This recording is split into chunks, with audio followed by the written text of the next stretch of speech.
Donc le monde ne suffit pas, les amis. Voilà, le monde ne suffit pas. Film donc de James Bond. Troisième film, il me semble, avec Pierce Brosnan, avec GoldenEye, Demain ne meurt jamais, Le monde ne suffit pas et Meurt un autre jour. Et donc c'est le troisième avec une certaine Sophie Marceau. Voilà, avec... alors, je vais passer un petit peu les détails, mais grosso modo, comme d'habitude, arme nucléaire, méchant avec une balle dans la tête, sous-marin, bon bref, voilà, c'est du James Bond. Hagrid, évidemment, Hagrid qui joue là aussi, qui joue et qui perd la vie dans celui-là. Je spoil. Voilà. Et je dois admettre que c'est peut-être celui que j'aime le moins de l'ère de Pierce Brosnan. J'aime beaucoup GoldenEye, même si je trouve qu'il a vieilli, mais j'aime beaucoup GoldenEye. J'aime plutôt bien Demain ne meurt jamais avec le méchant, évidemment. Que j'aime beaucoup. Je vais y arriver. C'est Cartner. Comment il s'appelle déjà? Ah oui, les notes. Oh là là, mais attendez, mais je vais lancer les notes. Alors attendez, c'est où? C'est Carver. Carver, pardon. Voilà, ça me revient. Carver. Alors les notes. Tac. Vous pouvez voter, les amis. Voilà, merci. Heureusement que tu es là. Une note entre 1 et 10, les amis. Voilà, n'hésitez pas à le mettre dans le chat et après à me partager votre avis, évidemment. Donc voilà, donc pour moi c'est clairement, je pense, celui que j'aime le moins. Je dis pas que c'est le moins bon, je dis que c'est celui que j'aime le moins. Parce que autant Meurt un autre jour, il a ce côté complètement nanardesque qui font qu'on passe un bon moment malgré tout. Je trouve que celui-là, c'est juste le standard, quoi. C'est vraiment le standard. Y a le standard, je pense à quelqu'un au téléphone, putain, c'est terrible.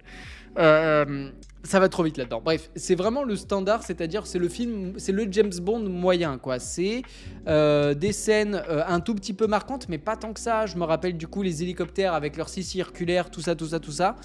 Pas vu pour toi, Adeline? Bah pas vu, pas pris. Pas vu, pas pris, voilà. Non mais vraiment... je trouve que c'est vraiment l'un des moins bons. Je me souviens, Sophie Marceau, la scène où elle le torture, tout ça. Mais c'est pas la folie, quoi. Vraiment, le méchant, il est pas charismatique du tout. Non, vraiment, c'est pas un film qui m'a laissé un grand souvenir. Et pourtant, voilà, au scénario, c'est toujours du coup Neil Purvis et il est toujours avec Robert Wade. Ils sont toujours deux, et ces deux personnes se quittent jamais. Et c'est c'est leur premier ensemble. Le monde ne suffit pas, mais après ils ont fait Meurt un autre jour. Ils ont fait Johnny English. Incroyable. Genre les scénaristes de Meurt un autre jour ont fait Johnny English. Voilà, incroyable.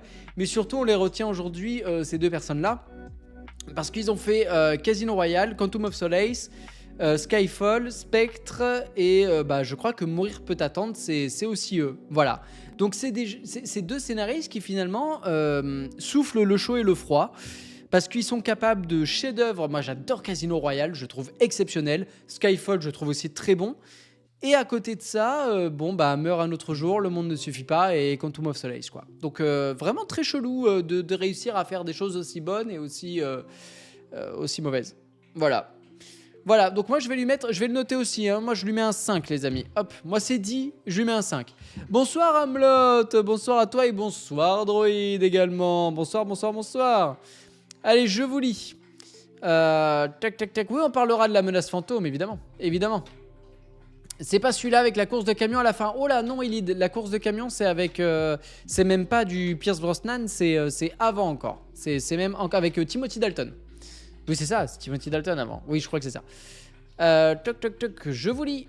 Sloniter qui nous dit: c'est pas le James Bond qui m'a le plus marqué. Je trouve le côté quatrième pouvoir intéressant avec un méchant mania des médias, mais l'action et les gadgets sont un peu réchauffés ou over the top, donc bof. Et pour ça, je lui mets 5, la moyenne, 0 panache.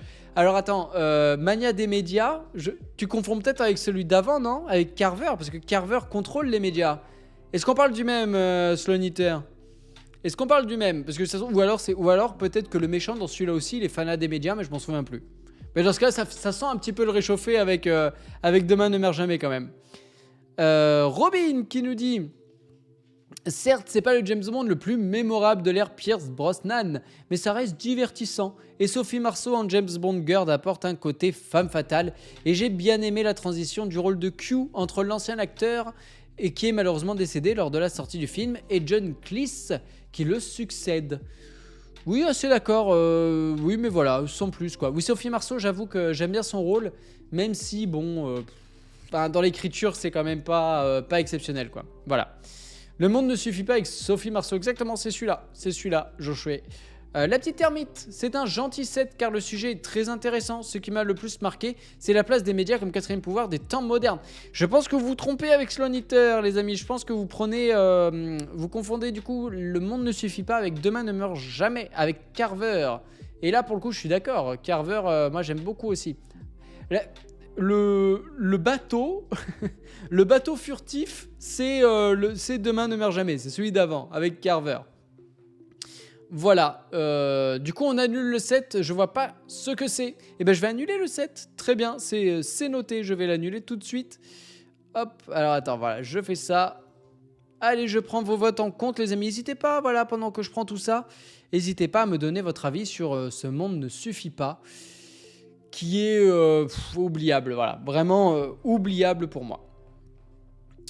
Oublié au point d'être confondu, terrible sanction. Terrible mais juste, sévère mais juste. Merci gros le sim. Tu me fais, ouais. Je reprends mon souffle. Merci gros le sim, merci beaucoup. 20e mois d'abonnement. Merci un peu. 2 fois 10 mois. 2 fois 10 mois gros le sim ou 4 fois 5, comme tu veux tu choisis. Merci infiniment gros le sim. Et bonsoir Camille Jess. Bonsoir à toi, bonsoir. Samir qui nous dit: pour moi ça reste un James Bond correct car Pierce est pour moi sa meilleure incarnation avec Timothy Dalton. Il a le flegme britannique et le charisme. Pierce à jamais. Pierce forever, comme on dit. Alors, moi j'attends de voir là, d'après les rumeurs. J'aime plutôt bien le nom qui ressort là. Voilà, je vous le dis, j'aime plutôt bien le nom qui ressort. Donc on verra. La scène sur la Tamise est très très cool et une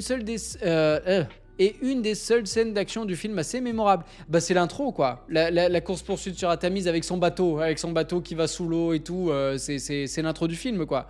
Mais même ça, moi ça m'a pas tant marqué que ça quoi. Voilà, ça m'a pas vraiment marqué quoi. Mais bon. Je ne me rappelle pratiquement pas du film à part que j'avais pas passé un mauvais moment, donc un petit 6, je trouve ça honnête. C'est même plus qu'honnête. Le meilleur c'est Sean Connery. J'aime bien Sean Connery. Non, j'avoue que j'aime bien Sean Connery. Mais moi j'ai connu la saga avec Pierce Brosnan, donc effectivement moi j'aurais tendance aussi plus à dire Pierce. Je suis pas trop période Roger Moore pour être totalement franc. Avec le temps, j'aimais pas au début, mais avec le temps, j'aime de plus en plus la période Timothy Dalton. Comme quoi, ça varie. Quand je les ai découverts pour la première fois, j'avais pas trop aimé.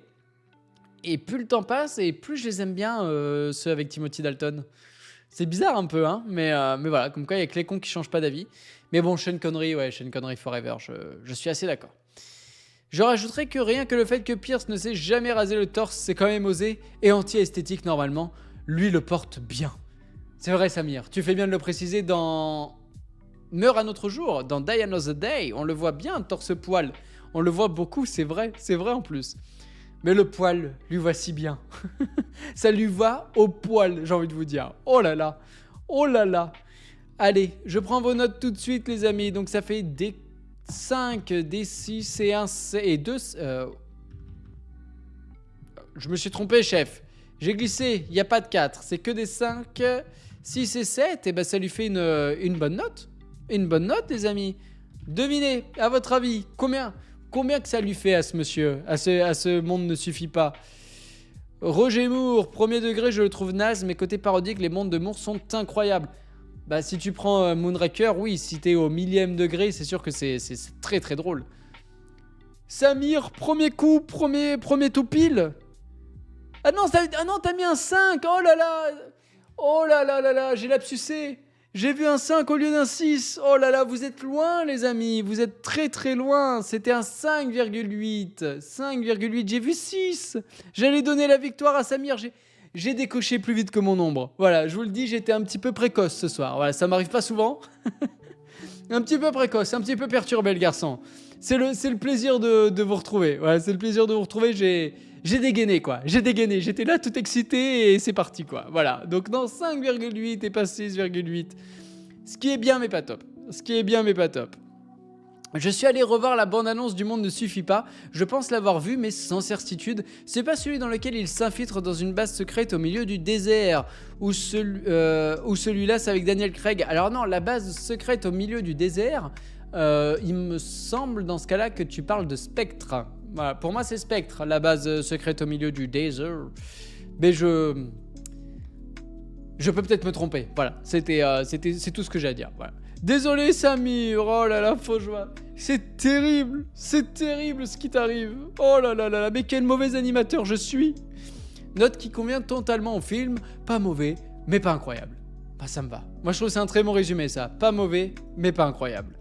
On va passer à un autre style de James Bond avec Austin Powers. Austin Powers, l'espion qui m'a tiré les amis.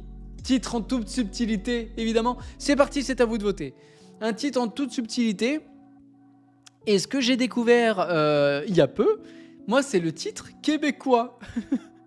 Le titre québécois de ce Austin Powers les amis. Alors attendez, je l'ai noté. C'est Austin Powers, agent secret 00sex. C'est incroyable. C'est incroyable parce qu'en plus je trouve que 00sex, je trouve que c'est encore plus drôle parce que du coup ça fait vraiment, comment dire, là l'histoire de cette suite effectivement c'est que du coup Austin Powers doit remonter dans le passé pour retrouver son mojo, et son mojo c'est un peu son sex appeal quoi, c'est ce qui lui permet de draguer et tout ça quoi. Donc du coup le fait de l'appeler 00sex, je trouve que ça correspond bien quoi. Ah moi Austin Powers, moi j'adore. C'est quel type d'humour ? C'est très particulier, c'est un humour très très particulier, ça peut être très lourd par moment et des fois juste comment vous dire, par exemple dans cet épisode 2 vous avez tout un passage où ils vont dans l'espace, ok, et la fusée elle a une forme de zizi, voilà, je peux pas vous dire plus, elle a une forme de zizi, voilà, et en fait tout le long vous avez une scène où donc la fusée décolle et là tout le monde la voit du coup et on dirait une bite quoi, voilà je vous le dis, on dirait une bite et là ça passe d'une scène à une autre et à chaque fois il... oh mon dieu mais on dirait une grosse, et là ça coupe et là c'est un mec qui fait du barbecue qui fait saucisse, qui veut des saucisses, voilà, et c'est ça pendant 3 minutes, ok, et c'est mais hilarant, enfin faut aimer quoi, faut aimer, voilà, moi ça m'a fait très très rire.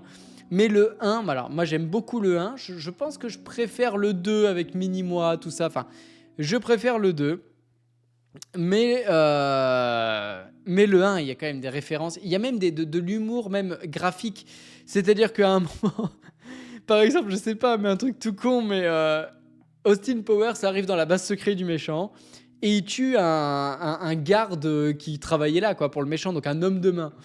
Et là, il le tue avec un rouleau compresseur. Bon, ben bref. Et là, vous avez tout un comment c'est pas un flashback, mais du coup, c'est ça cut et ça fait un peu comme pendant ce temps à Veracruz, quoi. Vous voyez ? Et en fait, ça fait très. Il faut sauver le soldat Ryan. C'est d'ailleurs clairement inspiré de ça. Où en fait, c'est quelqu'un qui arrive, qui appelle une famille et qui dit oui, voilà, votre mari est décédé. Et là, la femme, elle fait. Oh mon dieu, mais non, mais personne ne pense aux hommes de main comme ça. Et c'est vrai que du coup, dans les films de James Bond, il y a des centaines de personnes qui travaillent pour les méchants et qui meurent et on sait pas pourquoi, quoi. Et enfin, on s'en fout, quoi. Et là, du coup, voilà, c'est très très drôle. La scène où il veut faire demi-tour dans la centrale, là, il veut faire demi-tour alors qu'il n'y a pas la place, c'est incroyable, quoi. C'est voilà, oui, la scène de la décongélation avec le fameux agrandisseur de pénis suédois, voilà, bon bref, faut le voir, voilà, je vous le dis, faut vraiment vouloir, faut le voir pour le croire, quoi, voilà. Et bonsoir, pardon, à Dad Dog Doggy, bonsoir à toi, humour beauf mais en finesse, mais franchement ça résume bien, c'est humour beauf mais en finesse, c'est très bien dit, c'est très bien dit. Je suis une sainte nitouche, j'aime pas ce genre d'humour. Pour moi, c'est le niveau zéro de la comédie, ce côté ultra potache. Pour les parodies, je préfère largement l'humour à la Zaz, genre Top Secret. Non, mais honnêtement, je peux comprendre, Samir. Mais du coup, est-ce que t'aimes bien, genre, y a-t-il un flic dans l'avion, tout ça, ce genre d'humour, je pense que tu peux aimer, du coup. Plus graphique que le vaisseau, enfin. Oui, plus graphique que ça, Sloniteur. Encore plus graphique que ça. Ah bah voilà, Samir, ça m'étonne pas. Mais voilà, non mais voilà, alors, j'aime beaucoup L'espion qui m'a tiré. Par contre, Goldmember, celui qui est après, je dois avouer qu'à part l'introduction avec Tom Cruise et Steven Spielberg, c'est pas trop mon préféré par contre. Goldmember, c'est un peu décevant, j'ai trouvé. Mais bon, voilà, mais en tout cas, Austin Powers, les amis, si vous ne connaissez pas, je vous jure, c'est... faut être friand de ce genre d'humour, mais en tout cas, ça détend, quoi. Franchement, c'est nos prises de tête. Après, je suis pas un fan absolu de Mike Myers. Donc, Mike Myers, c'est l'acteur principal. Et c'est aussi lui qui est au scénario. Et nous, on le connaît, Mike Myers, donc pour Austin Powers, mais il a pas fait que ça. Il a aussi fait le gourou. Enfin, il a pas fait que des trucs très très bien, hein, faut pas se mentir. Mais il a fait Wayne's World, qui est très très drôle, très très drôle. Et le chapeauté aussi. Alors, le chapeauté, c'était pas top. Mais Wayne's World, voilà, et c'est celui aussi qui double Shrek. Et évidemment, nous, on a eu l'immense Alain Chabat. Eux, ils ont eu, du coup, Mike Myers. Voilà. On trouve ça où sur Netflix? Non, je pense en DVD ou sur des plateformes de téléchargement légales. Voilà. Allez, je vous lis. Je ne vais pas être très objectif, nous dit Robin. J'adore la saga Austin Powers. C'est une excellente parodie de James Bond. Mike Myers est hilarant. Et oui, c'est beauf, mais c'est fun et déjanté. Bah voilà, je partage ton avis. Moi, c'est un 7 aussi, hein, pour moi. Voilà, je vous le dis, c'est un 7. Cheerleader, mon préféré de la saga est Goldmember. Ah bah voilà, comme quoi on n'est pas tous d'accord, c'est ça que j'adore. Qui recycle énormément de gags de L'espion qui m'a tiré. On pourrait en conclure que Goldmember est donc peu inspiré, mais je le ressens plutôt comme une version définitive de L'espion qui m'a tiré. Mais tu vois, c'est pour les mêmes raisons que j'aime pas trop Goldmember. C'est trop drôle. Vossian, je t'ai pas dit... Oui, mais si Vossian, t'es revenu du coup avec ton ancien blaze, avec ton nouveau blaze plutôt. Toutes les scènes burlesques dans les différents épisodes. Alors attends. Toutes les scènes burlesques dans les différents épisodes, souvent d'ailleurs, fait au travers d'un regard d'autres personnes témoins et au travers d'un jeu d'ombre chinoise, m'ont fait mourir de rire.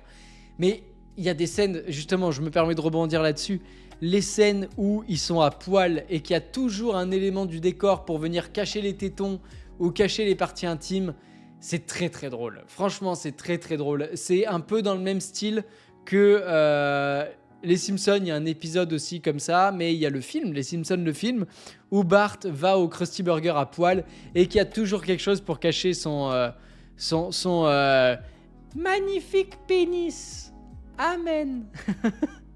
Ouais, donc parce que du coup c'est Todd et Rod qui disent ça.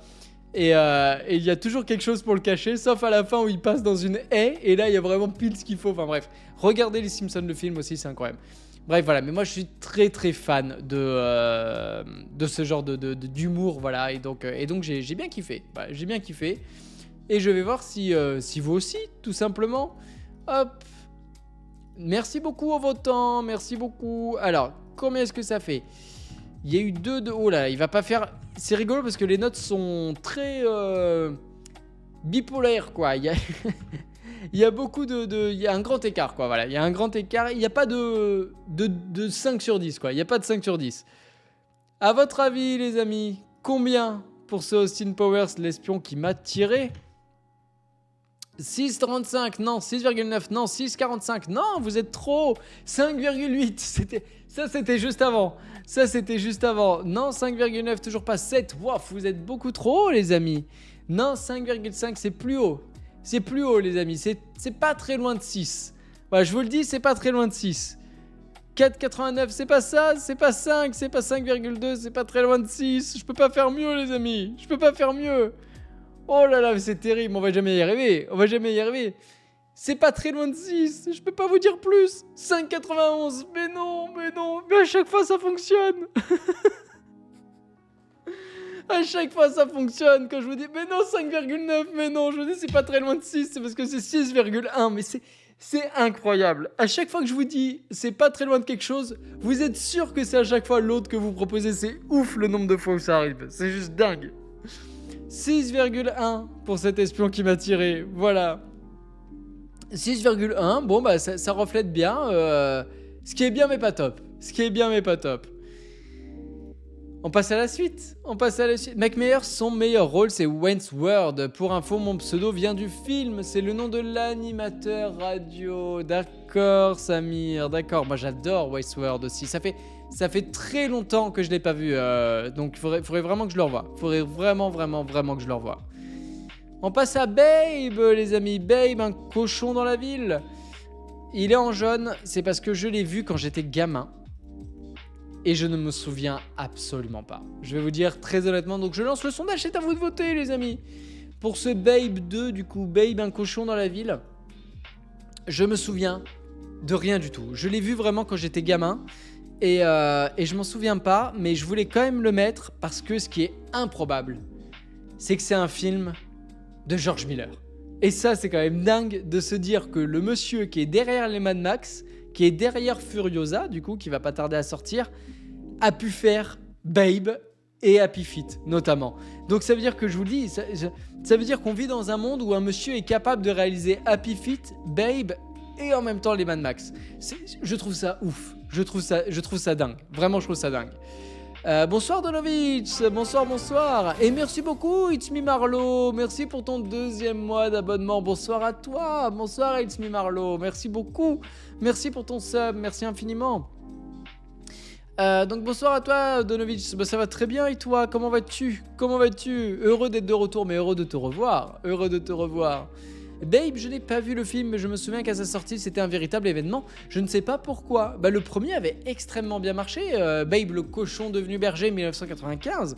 Moi, j'étais encore trop jeune. Mais Babe, du coup, le premier a marqué un petit peu mon enfance, quoi. A marqué un petit peu mon enfance. Voilà. Il n'y a pas Timothy Dalton dedans. Alors là, tu me poses une colle. Vraiment, tu me poses une colle. Le mec est capable de filmer à la fois un cochon dans une ferme, un pingouin sur la banquise et des tarés dans le désert. Mais c'est vrai. Dans le Westland, exactement, Robin. Exactement. D'ailleurs, je sais pas. Est-ce qu'on se dit tout ou pas, les amis? Est-ce que vraiment on se dit tout? Si on se dit tout, je vous dis tout. Mais vraiment, c'est un secret entre nous. Je sais pas si je dois vous le dire. Alors attendez. Hop. Tu as déjà tout dit sur Insta, c'est vrai, mais moi j'ai quelque chose à vous montrer en plus. Si vous voulez bien. Alors attends, faut juste que je regarde où est-ce que c'est. C'est peut-être là. Je sais pas où je l'ai mis. Où qu'il est? Est-ce que c'est ça? Ben non, c'est absolument pas ça. Je suis en train de chercher quelque chose, mais vous allez voir, ça se trouve, je vais même pas le retrouver. Ça se trouve, je vous dis ça, mais je vais pas le retrouver. Je suis en train de chercher dans mon drive, je vous le dis. Je peux vous montrer celui-là si vous voulez. Je peux vous montrer quelque chose. Ah bah si, il est là. Allez, je vais vous montrer ça. Allez, je vais vous montrer celui-là. Je télécharge et je vous montre ça tout de suite. Hop. Voilà les amis, vous allez voir en avant-première. Vu qu'on se dit tout. De toute façon sur Insta, il y a quasiment plus de suspense. Je vous enlève juste le sondage, hop, il est où le sondage? Il est là, je vous l'enlève parce que de toute façon personne l'a vu ce Babe. La miniature de la prochaine vidéo, voilà, alors ça c'est quand elle est en cours de construction. et voilà, donc je vous le montre, voilà, vraiment on se dit tout. Tac. Juste je vous lis d'abord parce que du coup, excusez-moi, bonsoir T'es quelle glace, bonsoir à toi, bonsoir. Donc voilà, donc oui, la prochaine vidéo, voilà, pour ceux qui le savent, pour ceux qui suivent sur Insta, pour ceux qui auraient pas vu ou qui auraient pas pris, pour ceux qui auraient pas vu du coup les indices, la prochaine vidéo est sur Mad Max Fury Road, évidemment, qui est pour moi un chef-d'œuvre du cinéma. Et ça, vous voyez, ça c'est l'affiche que j'envoie à la personne, donc à Judith, à la personne qui me fait mes miniatures. Et en fait, je compose ma miniature. Donc je dis, bah voilà, je veux ça, je veux ça, je veux ça. Et à gauche, quand il y a un petit visage rouge comme ça, c'est parce qu'il faut qu'elle le remplace par une photo de moi que je vais lui envoyer. Voilà. Donc ça veut dire que c'est tout simplement la pré-miniature, voilà, si je peux dire ça comme ça. Merci Dom, 8e mois d'abonnement, merci beaucoup, merci Dom, bienvenue à toi, bienvenue. Donc voilà, donc la prochaine miniature ressemblera à ça, et évidemment, c'est une suite au top, évidemment. Donc dimanche les amis, dimanche à 17h30, et je vous l'ai dit, il y a une autre surprise qui arrive. Ouais, je vous en dis pas plus. Mais il y a une autre surprise qui arrive. C'est pour ça que là, la vidéo a été un petit peu longue à faire. Si tout va bien, elle sort dimanche à 17h30. On a un tout petit peu de retard suite à un petit problème en dehors du boulot qui touche un de mes proches qui fait le son. Donc voilà. Mais si tout va bien, elle sort quand même dimanche. En tout cas, on va tout faire pour qu'elle sorte dimanche. Bonsoir School of Unstru. Bonsoir à toi. C'est un proto miniature, mais c'est ça. T'as tout dit. Donc voilà, donc si tout va bien, elle est sur Fury Road, et en plus de ça, petite surprise à venir.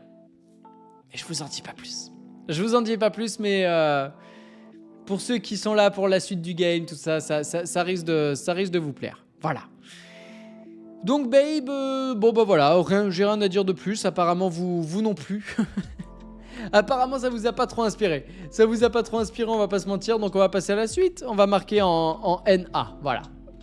NA, pas noté.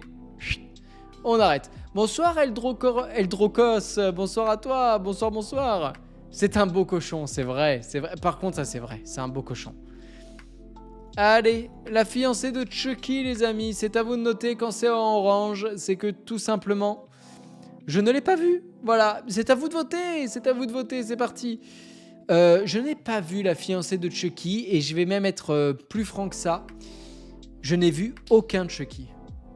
Vraiment, je n'ai jamais vu de Chucky. Ni le 1, ni le 2, ni le 3, ni le 4, ni le 5. Bref, j'en ai vu aucun. On peut compter jusqu'à 10 comme ça, d'accord? J'en ai vu vraiment aucun. Re Nakayomi, re.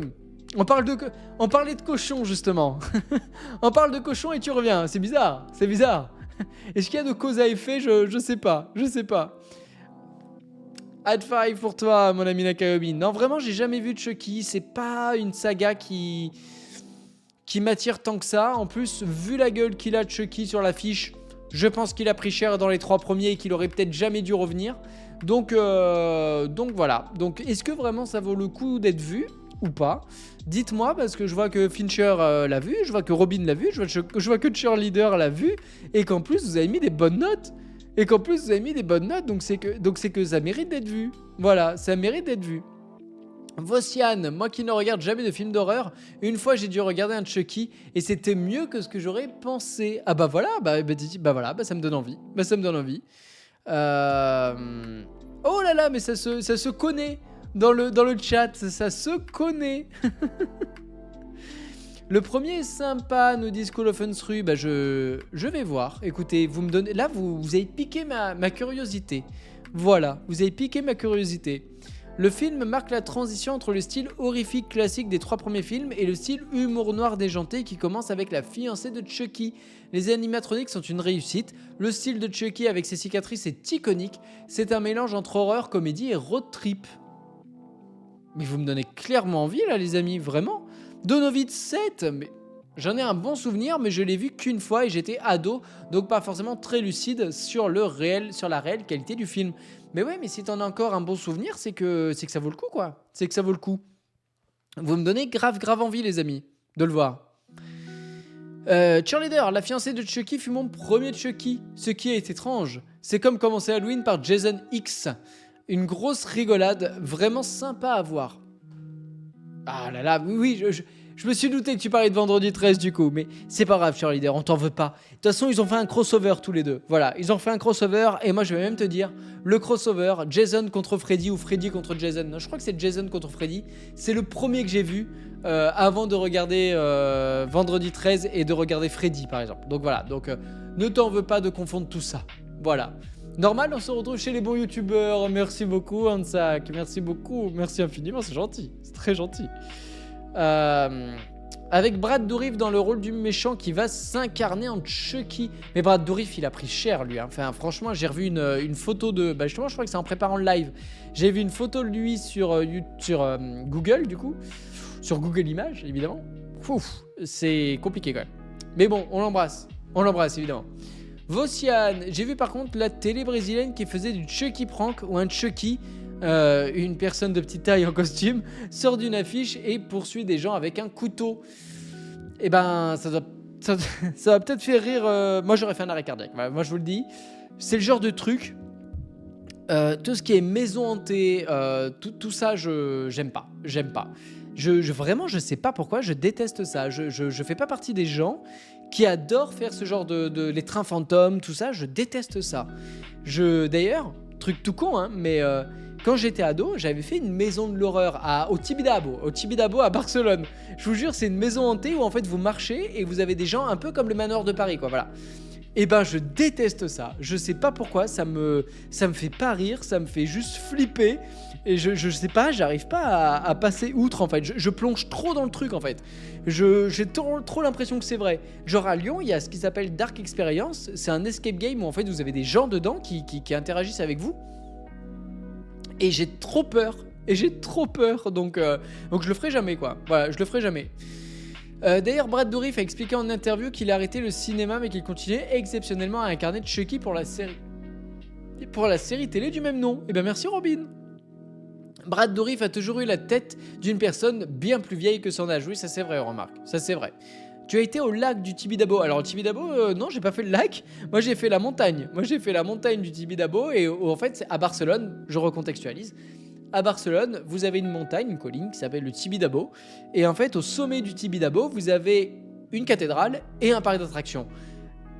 Alors, dit comme ça fait bizarre, mais l'un est à part de l'autre. Hein. Mais voilà, vous avez les deux. Vous avez la cathédrale et le parc d'attractions. Et dans le parc d'attractions, vous avez cette fameuse maison hantée qui était, fut un temps, la maison hantée la plus effrayante d'Europe. Voilà, mais c'était horrible. Voilà, moi, j'ai pas trop aimé, quoi. Voilà, si vous voulez savoir.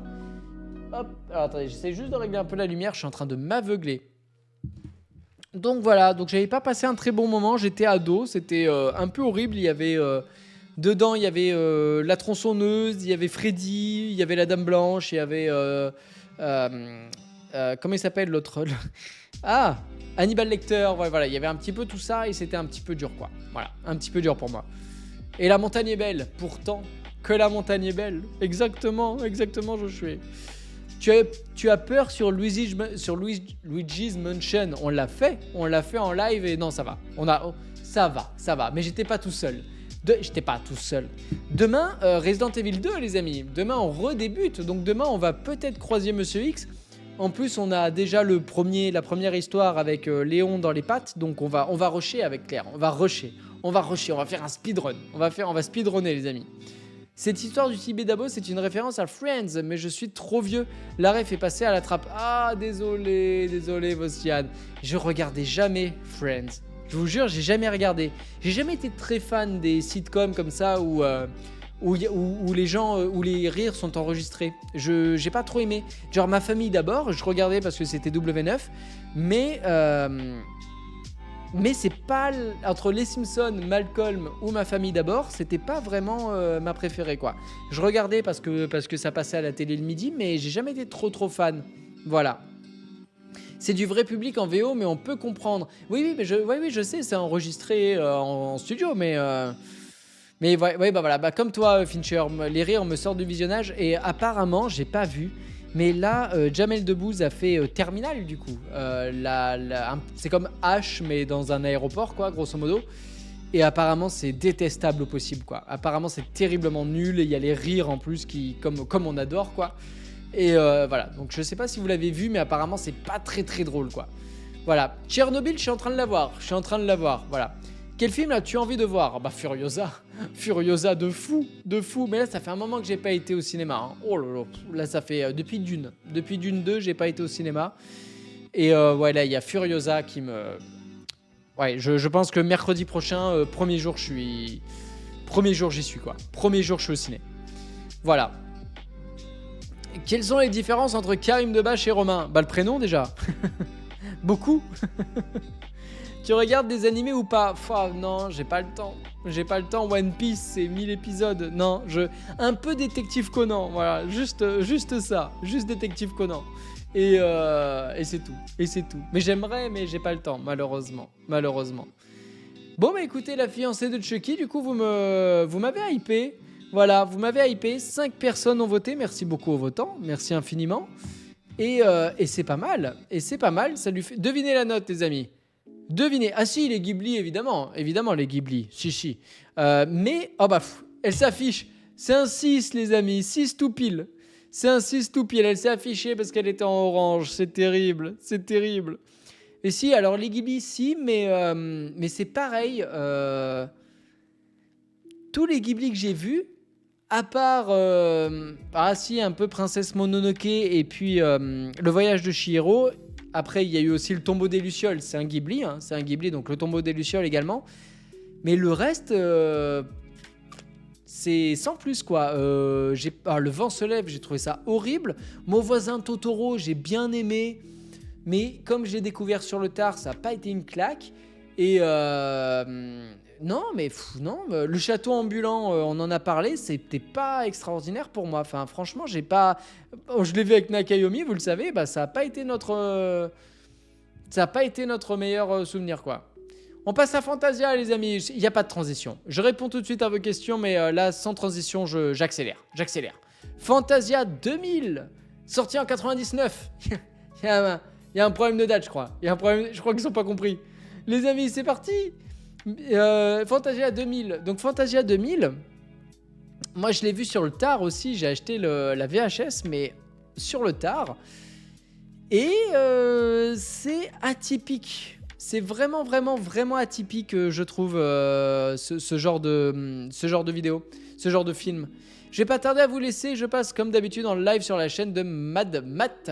Tu l'embrasses pour nous. Ce soir, je vais parler de propulsion spatiale et d'invasion extraterrestre. Et bonne soirée à toi, Samir. Merci beaucoup d'être passé. Très bonne soirée, amuse-toi bien.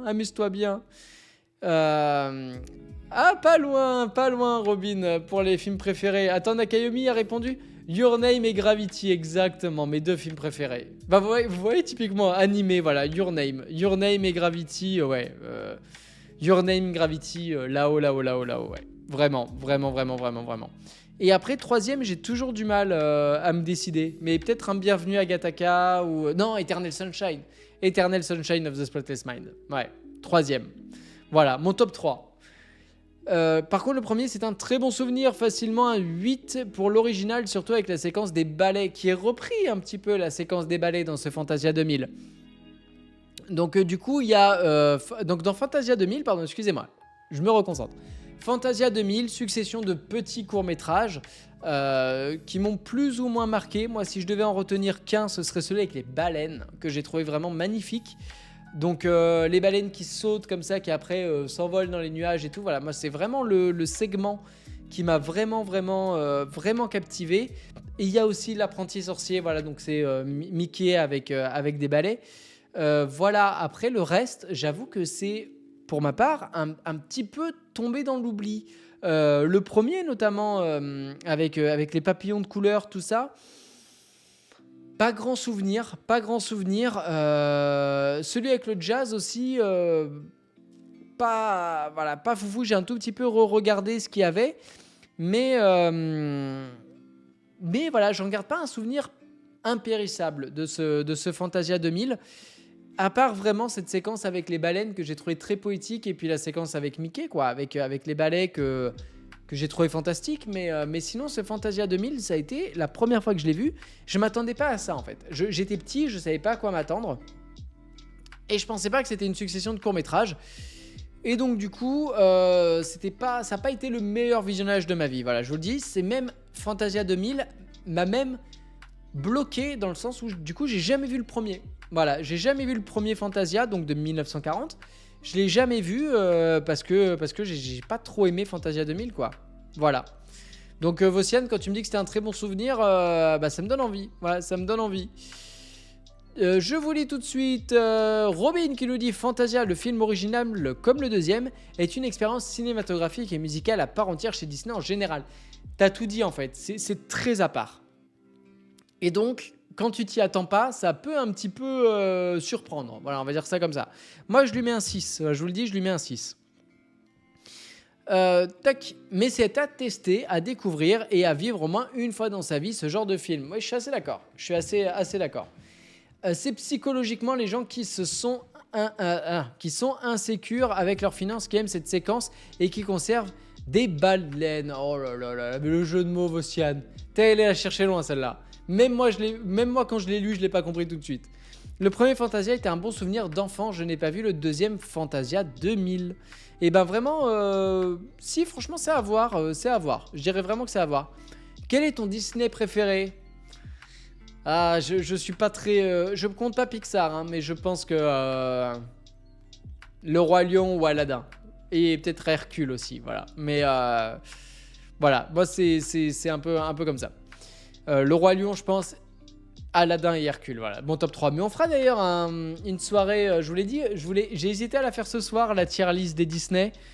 Et je me suis dit, non, on va réattaquer, comme ça fait 2 semaines, je me suis dit, on va réattaquer avec un truc que vous connaissez, qu'on connaît tous.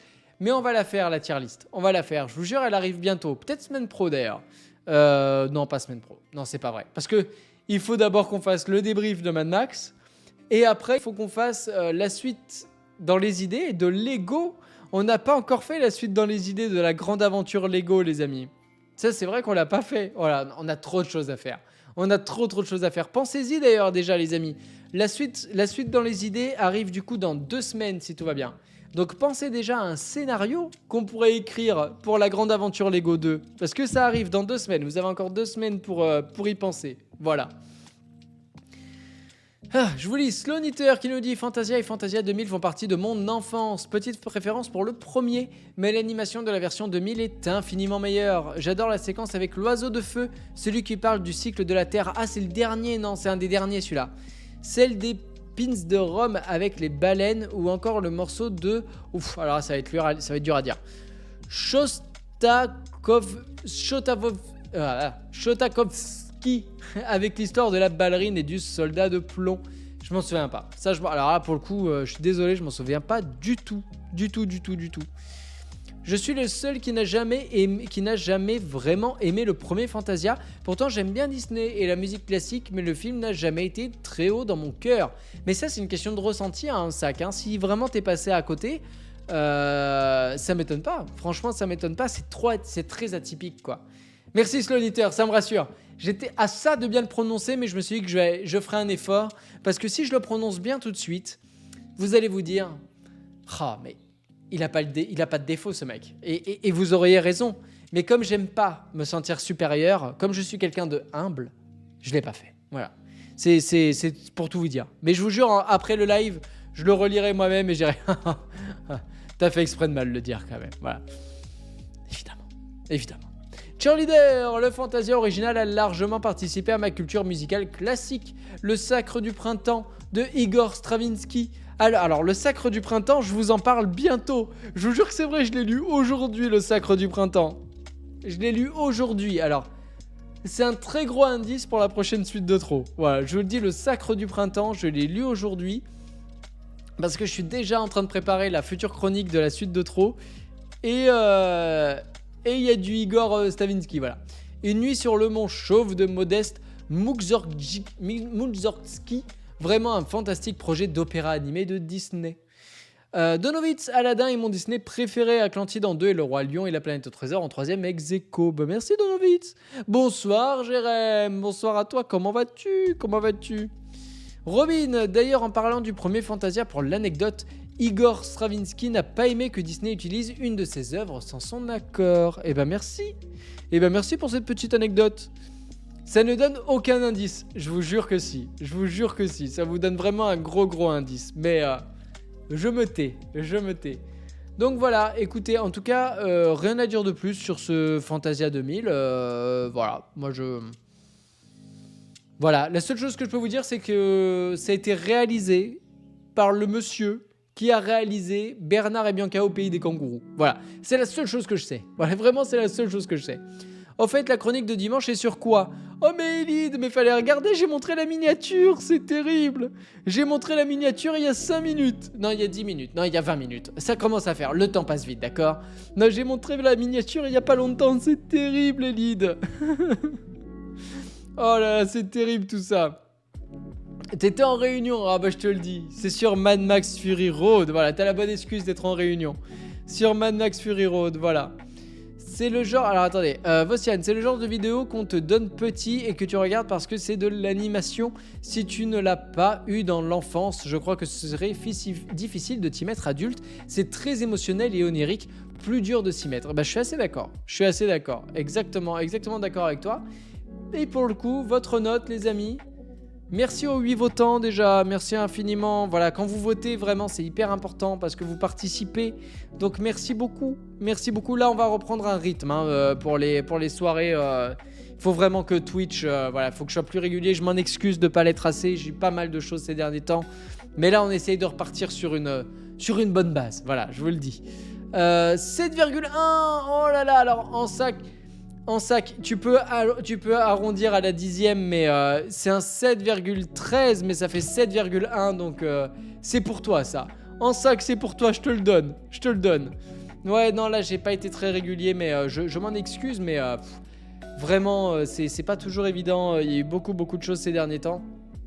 Là, avec l'été, alors il y aura évidemment les vacances d'été au mois de juillet, mais on essaiera d'être, enfin on essaiera, on sera plus régulier et je m'en excuse, voilà, c'est trop de choses dans cette vie quoi, trop de choses. Mais je ne vous oublie pas, non, jamais. Vous savez tout de moi. Est-ce qu'on est sûr du Céline Dion? On t'embrasse Céline, évidemment. Le Roi Lion 2, les amis. Le Roi Lion 2. Oh là là là là là là. Alors là, beaucoup de choses à dire sur le Roi Lion 2. C'est parti, j'ouvre les notes. Une note entre 1 et 10, les amis. Alors là, je pense qu'il va y avoir du monde. Une note entre 1 et 10 pour ce Roi Lion 2.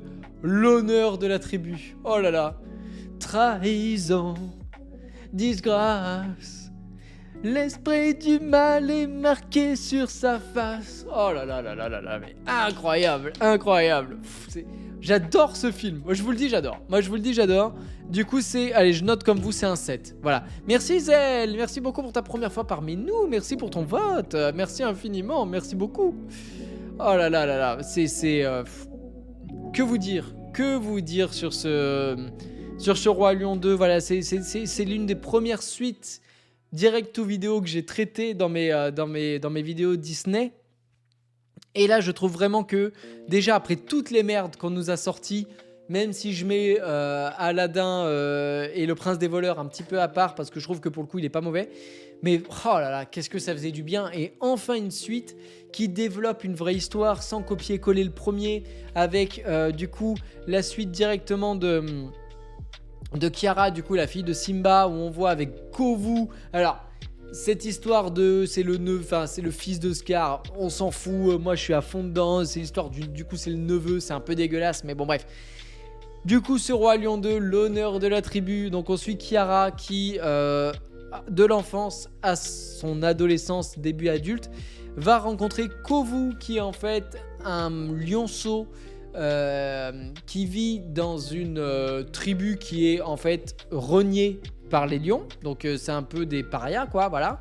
Et en fait le but c'est que Kovu fasse tomber amoureux Kiara, que Kiara tombe amoureux de Kovu pour la tuer et se venger de Simba qui en fait les a chassés de la terre des lions. Voilà, grosso modo c'est ça. Avec Scar, bref.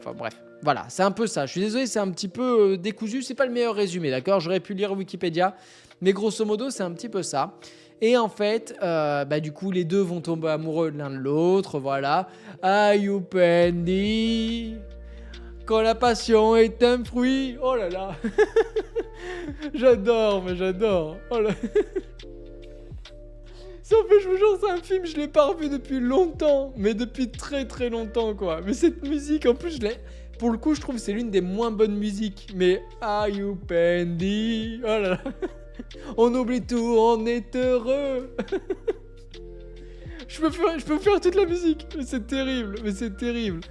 Non mais voilà, il y a des belles musiques, je trouve que le film est beau, il y a des beaux moments, quand Kiara et Kovu se retrouvent là sous les étoiles, l'amour brille un peu sous les étoiles avec cette lune, tout ça, je trouve ça magnifique. Le passage d'Ayupendi, bon, ils ont fumé du crack quoi, mais sinon c'est quand même pas mal. Et puis ouais quoi, là il y a un vrai combat, il y a encore de la tragédie, il y a encore des morts, une mort assez touchante en plus moi je trouve. Alors qui atteint pas le niveau de Mufasa évidemment, mais qui est quand même assez choquante. Et voilà, non mais bon film quoi, qu'est-ce que je peux vous dire de plus? Bon film, même très bonne suite, voilà. Pas au niveau du premier évidemment, mais pas les mêmes moyens non plus. Mais en tout cas, bonne suite, voilà. Je lis vos avis, évidemment. Elide, la meilleure des suites Disney. Kovu se tape sa cousine, voilà, c'est là où je voulais en venir tout à l'heure. Mais pas pire que Simba qui se tape probablement sa sœur. Blague à part, l'animation est top et les musiques restent en tête. Et à 8 ans, j'avais un pull Roi Lion avec Kovu et Kiara dans un cœur. Oh, j'adorais le roi des bacs à sable. Oh, j'étais le roi des bacs à sable, pardon. Incroyable, incroyable. Moi, je vous le dis, j'avais un sac, un cartable le Roi Lion. Et là, on va rentrer dans l'intime. J'avais un petit slip. Quand j'étais gamin, quand j'avais 6-7 ans, j'avais un petit slip blanc avec, sur le zizi, la tête de Simba. Alors, elle était pas beaucoup en 3D parce qu'à 6 ans, c'est pas un gros paquet, mais il y avait la tête de Simba à la place du zizi. Voilà, je vous le dis tout. Donc voilà, mais je vous jure que c'est vrai. Voilà, je vous jure que c'est vrai, j'avais un slip blanc, le Roi Lion. Voilà, c'est des choses qu'on n'oublie pas, ça. Hein. Donc voilà, bref, bref, moi j'aime beaucoup. Voilà, je continue de vous lire. Une de mes ex s'appelait Kiara. Bah, je savais même pas que ça existait comme vrai prénom. Robin, après avoir adapté Hamlet, Disney continue à adapter du Shakespeare en s'attaquant cette fois-ci à Roméo et Juliette. Et c'est une très belle réussite, une excellente suite direct-to-vidéo de Disney avec le prince des voleurs. L'histoire est belle, la relation entre Kiara et Kovu est mignonne, les chansons sont excellentes. Bref, une belle surprise. Et ben on est tous d'accord? On est tous d'accord. Mamie Aka, ils disent dans le film que c'est pas son fils, il l'a adopté ou un truc du genre. Et ben ça explique tout, Cheerleader, je n'ai pas vu l'honneur de la tribu. Je l'ai lu dans sa retranscription BD. Comme dit, le premier Roi Lion c'est Hamlet, là où le second s'inspire de Roméo et Juliette. C'est une suite qui n'est pas gratuite, et rien que ça, c'est déjà une raison de se réjouir. Bah je suis d'accord. Non mais je suis assez d'accord. Je savais même pas qu'il y avait une bande dessinée. Bah tu vois, on en apprend tous les jours. Moi, j'avais pas des bandes dessinées, mais je sais pas si vous l'avez connu. J'avais les cassettes audio. Je sais pas si vous connaissez ça. J'avais les cassettes audio où en fait vous mettiez les cassettes et en fait il y avait une voix off. Je suis tout flou. Je suis passé tout flou. David Copperfield, attention. Ah bah non, je suis flou. Alors attendez, on va essayer de remettre ça bien quand même. Quoique c'est mon plus beau profil, hein. Flou c'est là où je suis le plus beau.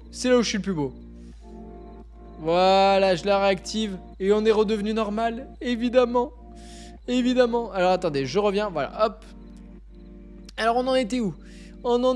Donc oui, donc il y avait ça, il y avait les petites cassettes et je vous jure, on pouvait écouter comme ça les histoires de Simba, du Roi Lion, tout ça. J'avais même une cassette audio de chair de poule. Et bah je vous garantissais qu'avec les petits sons comme ça, ça foutait les chocottes quoi. Ça foutait un petit peu les chocottes. J'adorais. Enfin bref, des très bons souvenirs, voilà, des très très bons souvenirs que ces cassettes audio. Je continue de vous lire. Felindra. Tête de chibre. Oh là là, Donovitz. Mais oui, perdu. C'est ma bite. Voilà, pour ceux qui ne connaissent pas, c'est les cassos, hein, c'est pas de moi, évidemment. Je continue de vous lire. Toi aussi, Robin, t'avais les cassettes audio. Oh là là là là là là. On peut en profiter pour faire un coucou à la petite termite qui s'est écroulée de fatigue devant le live. On l'embrasse. Évidemment, une minute pour une petite pensée pour la petite termite. Petit ange parti au pays des rêves trop tôt. Voilà. Il a pris le train vers le pays des rêves. Il a foncé dedans. 2 minutes de retard, 2 minutes d'arrêt, mais il est monté dedans. Voilà, on l'embrasse évidemment. Donc voilà, donc bref, des cassettes audio, putain, mais oh là là là là là là, mais des souvenirs. Mais que de souvenirs ce soir, mais que de souvenirs. Donc voilà, mais on a tout dit, voilà, vraiment une belle suite que ce Roi Lion 2, vraiment, moi j'ai beaucoup aimé. Merci Jérém, 4e mois d'abonnement, merci infiniment, merci beaucoup Jérém. Petite info aussi, alors il y a 2 personnes qui ont réalisé du coup le Roi Lion 2, et de mémoire, j'ai plus son prénom, mais il y a une de ces 2 personnes que vous connaissez. Pourquoi ? Parce qu'il a aussi réalisé La Belle et le Clochard 2 et un film qu'on n'a pas encore traité mais qu'on parlera certainement cette année, Mulan 2. Voilà. Non, c'est pas moi. Donc voilà, donc le monsieur qui est une des personnes, d'ailleurs, parce que oui, je crois que c'est un monsieur, une des personnes en tout cas qui a réalisé Le Roi Lion 2, a réalisé derrière La Belle et le Clochard 2, qui est pas le meilleur mais qui est pas le pire non plus, et Mulan 2 qui pour le coup fait mal au cul. Non, il fait mal, il fait très mal, il fait très mal au cul. Je prends vos notes évidemment, je prends vos notes tout de suite les amis. À votre avis, combien pour ce Roi Lion 2? 7,4. Oh là là, Robin, pas loin. C'est pas loin, Robin. C'est pas loin, mais c'est pas juste. C'est pas loin, mais c'est pas juste. Oh là là, ça va. 7,5, Jérém. Oh là là, oui. En fait, c'est terrible, Robin. C'est terrible, Robin. Parce que c'est 7,45. Donc à 0,1 près. 0,01 près, c'était toi qui avais juste. Mais le destin, on a décidé autrement. Et le destin est injuste. Voilà. Et ben écoutez les amis, on continue. Après le Roi Lion 2, Pocahontas 2. Oh là là, Pocahontas 2. Ça c'est un peu terrible aussi. Tu as mis 6 au lieu de mettre un 7, c'est pas grave, ça change pas grand chose. Ça va pas changer le schmilblick, comme on dit. Allez, je relance tout de suite les notes, c'est reparti. Vous pouvez voter les amis, Pocahontas 2, alors là c'est...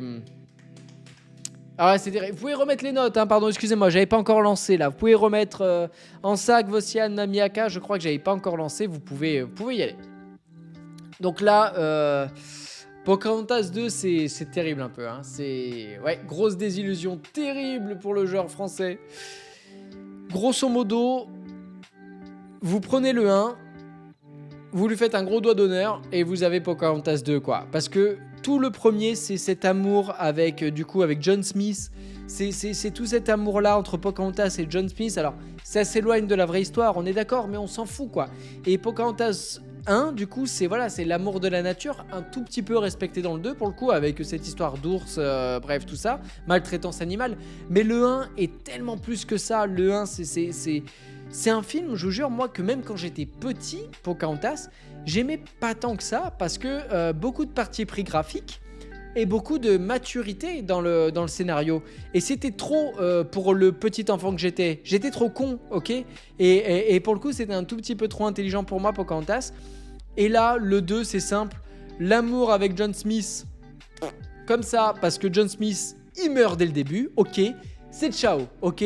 Radcliffe, là, qui est à la fin du 1, se fait emmener, enchaîner, on se dit, il part en prison, que dalle. Radcliffe, il arrive, il tue John Smith, et on n'en parle plus. Voilà, et on n'en parle plus.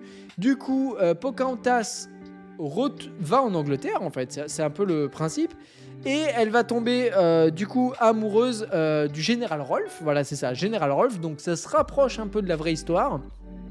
Et c'est l'amour fou quoi. C'est l'amour fou au point que, plot twist, attention je vais spoiler, en fait John Smith, il est pas mort quoi. Mais c'est foufou comme histoire. Sauf que lui il revient et il se dit, je vais la repécho Pocahontas. Mais elle est passée à autre chose la madame, ok ? C'est pas mariée au premier regard ici. Elle est passée à autre chose. Et donc du coup quand il revient, son John Smith... je suis tombé amoureux du Général Rolfe, casse-toi pauvre con, et voilà, et elle retourne de là où elle vient avec Rolfe, quoi. Voilà, c'est terrible, quoi. Et au milieu de tout ça, elle rencontre le roi, il y a un ours qui se fait un petit peu maltraiter, et elle lui vient en aide, mais Mais on s'en fout un peu, quoi. On s'en bat un petit peu les steaks, quoi. Voilà. Donc voilà, c'est pas terrible. C'est pas terrible, c'est long, c'est chiant, c'est une insulte envers le premier. Alors oui, ça se rapproche plus de la vraie histoire, et encore, quand vous connaissez la vraie histoire, c'est pas vraiment la même fin, quoi. C'est pas vraiment la même fin, c'est pas vraiment le même âge non plus. Mais voilà, rien à sauver pour moi. C'est juste, c'est joli. Voilà, c'est vrai. Visuellement, c'est pas dégueulasse. Attends, c'est pas joli, c'est pas dégueulasse. Voilà, mais pour une suite direct ou vidéo, c'est déjà pas mal. Non, c'est vraiment pas... C'est pas la folie, voilà. C'est pas terrible. Je vous lis tout de suite. C'est pas foufou. Alors, Cheerleader d'abord, pardon. Cheerleader, je ne l'ai pas vu, mais bon, rien que le fait que John Smith se fasse dégager de l'histoire, pas ouf. On est d'accord. Pas vu et pas envie à l'époque ni aujourd'hui. Et bah t'as bien raison, Donowitz, t'as bien raison. Même Yaka, j'ai eu un sentiment de trahison tout le long du film. Ça m'a traumatisé. Oh là, mais je comprends. Trahison, disgrâce. J'arrête là. Robin, du coup, c'est pas foufou, mais j'aime bien la séquence de la chanson « Méfiez-vous des apparences » avec Radcliffe et le magicien. Et bah pas moi. Elide, c'est dur Pocahontas 2. La belle histoire d'amour entre Pocahontas et John Smith est belle dans le premier. Là, Pocahontas oublie son mec direct pour aller se choper un autre random John. C'est dur à dire ça, random John. Naze, nous dit Elide. Bah, je suis d'accord. Donowitz, j'ai beaucoup aimé le premier. Les persos secondaires étaient ouf. Spécial Dodu. J'ai beaucoup aimé le premier aussi, effectivement, pour les personnages secondaires. Et puis les thèmes même qu'il aborde, incroyable. Et il ose des choses. Donc voilà. Bonsoir The Says. Bonsoir à toi, bonsoir pour ta première fois parmi nous. Et vu que tu me lances sur le sujet, tu as raison. Je serai à la Bordeaux Geek Fest, au Bordeaux Geek Fest, ce week-end, samedi et dimanche, en bonne compagnie en plus. Guillaume Cassard, les amis, sera là. Guillaume Cassard, Monsieur Garcin, Nakayomi sera là. Voilà, non mais vraiment, Page, hein, voilà, je vais revoir Page qui est un amour. Marcus aussi, voilà, bref. De très très bonne compagnie, j'ai très très hâte d'y retourner. C'est samedi et dimanche, exactement. Je serai là les 2 jours pour des conférences. Donc il y aura 2 conférences et pour séance de dédicace. Voilà, donc n'hésitez pas effectivement à venir. C'est samedi et dimanche toute la journée. Voilà, rapprochez-vous soit de mes réseaux parce que je vais communiquer les horaires, soit tout simplement du Bordeaux Geek Fest pour voir et venir à ma rencontre. Venez, vous allez voir, on est bien. Voilà. À quand la collab avec Page du coup, maintenant que c'est ton bro? Faut que je le relance. Faut surtout que je trouve un sujet à faire avec ce grand monsieur. Je peux pas arriver, lui dire j'ai un petit truc, est-ce que ça te tente? Je peux pas. Avec un monsieur d'un si grand acabit, d'une si grande ampleur que j'estime tant, je ne peux pas y aller qu'avec un demi-projet. Allez, je continue de vous lire. Voilà. En tout cas, bienvenue à toi, The Says, pour ta première fois parmi nous. Et donc, du coup, à ce week-end. Oh là là, j'ai hâte. Tu me diras bien que c'est toi, hein. Quand tu viens me voir, tu dis, bah voilà, c'est The Says. Voilà. Comme ça, moi, je remettrai et je pourrai mettre un visage sur un profil. Voilà. Et ça fait toujours plaisir. Je continue de vous lire, les amis. Voilà. Nakayomi, on en était à toi. J'ai la VHS du 2e, mais j'avoue que je m'en garde aucun souvenir. Je pense que je n'ai pas accroché au premier visionnage et que du coup, je l'ai pas beaucoup revu. Contrairement au premier film que j'adore. Bah complètement d'accord. Voilà. D'ailleurs, tu ne prononces pas bien mon pseudo à part le Z, mais comme c'est pour cacher ton incroyable charisme, tout va bien. Tu as raison, Monster. Du coup, c'est Anzac. Anzac? Mais si, c'est ça. Anzac. Oh là là, tu vas m'en vouloir. J'espère que tu m'en veux pas. J'ai une très mauvaise prononciation des pseudos. Ça, c'est pas nouveau. Mais je vous l'ai dit, voilà, t'as tout compris. T'as tout compris au personnage. C'est pour pas que je paraisse trop bien. C'est tout. Déjà, vous vous dites, quel charisme, quelle chevelure, quel sourcil, surtout quel lobe d'oreille. Sans doute ma meilleure partie, certainement. Regardez-moi ça. Je comprends. Et donc, du coup, non, mais oui, je fais un petit peu exprès. Surtout les lobes, surtout les lobes. N'oublions pas les lobes. Les Sébastien non plus. N'oublions pas tous ces lobes. N'oublions pas. Cheerleader. La légende raconte que John Smith partit noyer sa rancœur dans une expédition pour le pôle Nord où son navire sombra. On le retrouvera des décennies plus tard, congelé mais vivant, où on numérisa son esprit dans un système de réalité virtuelle révolutionnaire nommé la Matrice. Eh ben merci Cheerleader, merci quand même, merci beaucoup. Et surtout de ceux qu'on voit de temps en temps, ce torse viril, et encore, vous avez pas tout vu, oh là là là là là là. J'en dis trop. Je suis perturbé, d'accord. J'ai parlé de mes lobes, ça y est. J'ai parlé de mes lobes, j'en peux plus. Je suis mal. Si, chose importante. Est-ce étonnant que ce film soit nul? Je suis pas sûr. Parce que il est réalisé par Bradley Raymond. Et Bradley Raymond, c'est qui? C'est celui qui nous a fait le bossu de Notre-Dame 2. Évidemment, le bossu de Notre-Dame 2, voilà, on le doit à ce monsieur, donc le réalisateur, alors co-réalisateur pour le coup, de Pocahontas 2, c'est Bradley Raymond, c'est celui qui a fait, effectivement, son chef-d'œuvre ultime, le bossu de Notre-Dame 2. Mais ça, le bossu de Notre-Dame 2, les amis, il est peut-être moche, ok, visuellement il est peut-être moche, mais il est beau à l'intérieur, et ça c'est important, voilà. Combien d'abonnés tu te fais tatouer ILM? Oh 1 million. Pour 1 million, je me fais tatouer ILM, voilà. Je le dis, le jour où on arrive au 1 million sur YouTube, vous ressortez ce petit extrait et je me fais tatouer ILM, voilà. Je vais prendre vos notes du coup, les amis. Alors, c'est pas terrible, hein. C'est pas les meilleures notes de la soirée, on va pas se mentir. Moi, c'est un 3 également. C'est pas terrible, voilà. Devinez la petite note pour ce Pocahontas 2, les amis. Hop. 3,8, c'est trop. Aujourd'hui, c'est l'anniversaire de George Lucas et il va recevoir une palme d'or à Cannes et j'y suis même pas. Vous vous rendez compte? C'est terrible, ça. C'est terrible. 3,9, toujours pas, 3,6, 3,4, mais c'est terrible les amis, mais c'est terrible entre Jérémy et Elide, mais oui, Pocahontas, en plus c'est Pocahontas qui a raison, 3,5. Pocahontas, c'était pour toi, je te salue d'ailleurs, c'était pour toi, c'était écrit. On aurait voulu faire exprès, on n'aurait pas pu, on va croire que c'était fait exprès, on va croire que c'était préparé, oh là là, c'est terrible. Et oui, Pocahontas, c'est toi qui as la bonne. 3,5 pour ce Pocahontas 2. C'est pas terrible. C'est bien, mais pas top. Voilà, c'est vraiment bien, mais pas top. Voilà. Et on va passer à Souviens-toi l'été dernier 2, évidemment. Souviens-toi l'été dernier 2. Alors là, sans transition, hein, vraiment sans transition. Souviens-toi l'été dernier, je lance tout de suite les votes, les amis. Attention, c'est parti, c'est à vous.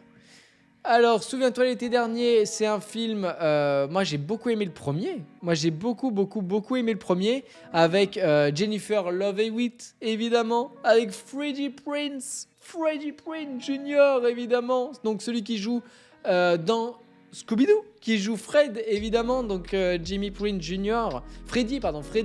Jr. et Sarah Michelle Gellar, donc du coup qui joue aussi dans Scooby-Doo, vu que de toute façon eux deux ils sont comme ça, ils se quittent plus, voilà, et voilà. Et donc dans la suite on retrouve Jennifer Love Hewitt, on retrouve Freddie Prinze Jr. Donc ça vous donne un indice s'ils survivent ou pas à la fin du premier, quoi, clairement c'est un petit peu un spoil. Sauf que c'est pas terrible, quoi. Franchement c'est pas terrible. C'est un film, alors je l'ai appris récemment, c'est un film de Danny Cannon. C'est qui Danny Cannon? Je vais vous le dire, c'est celui qui a fait Judge Dredd avec Sylvester Stallone. Voilà, c'est celui qui a réalisé ce film et c'était déjà pas terrible. Voilà, c'était déjà pas terrible et vraiment cette suite, c'est pas foufou, quoi. C'est vraiment pas foufou. Je suis un petit peu moi-même déçu quand je l'ai vu. Voilà, je m'attendais à rien et j'étais quand même déçu. Il est jaune parce que je m'en souviens quasiment pas. La seule chose que je me souviens, c'est qu'ils vont sur une île et que le méchant revient et puis ça schlag, quoi. C'est un slasher, quoi. Donc voilà, c'est pas foufou, voilà. Donc je vous lis tout de suite. Tac, je vous lis tout de suite. Les seuls souvenirs que j'ai, c'est que ça se déroule aux Bahamas dans un hôtel. Voilà, moi c'est la seule chose que je sais et voilà, et qu'il y a une tempête. C'est simple, je me souviens de la même chose que toi. Voilà, je me souviens de la même chose que toi, Robin. Voilà. Et il y a Jack Black avec des dreadlocks. Ah bah ça je m'en souviens pas du tout. Je m'en souviens pas du tout, tu vois. Mais vraiment, j'avais pas du tout aimé. Enfin, pas du tout aimé, quoi, voilà. La loi, c'est moi et l'ordre. Mais alors, Judge Dredd, putain, j'arrive pas à le dire. C'est dur à dire, Judge Dredd. C'est un film que j'ai pas trop aimé quand je l'ai vu la première fois. Et plus le temps passe, et plus j'ai de l'affect pour ce film. Je sais pas pourquoi ça fait partie des films où c'est un peu comme Demolition Man. Vous voyez, c'est des films vraiment sortis dans les années 90. Où plus le temps passe et plus je les aime bien, quoi. Moi je commence à bien l'aimer, moi, ce premier Judge Dredd, vraiment, mais vraiment beaucoup.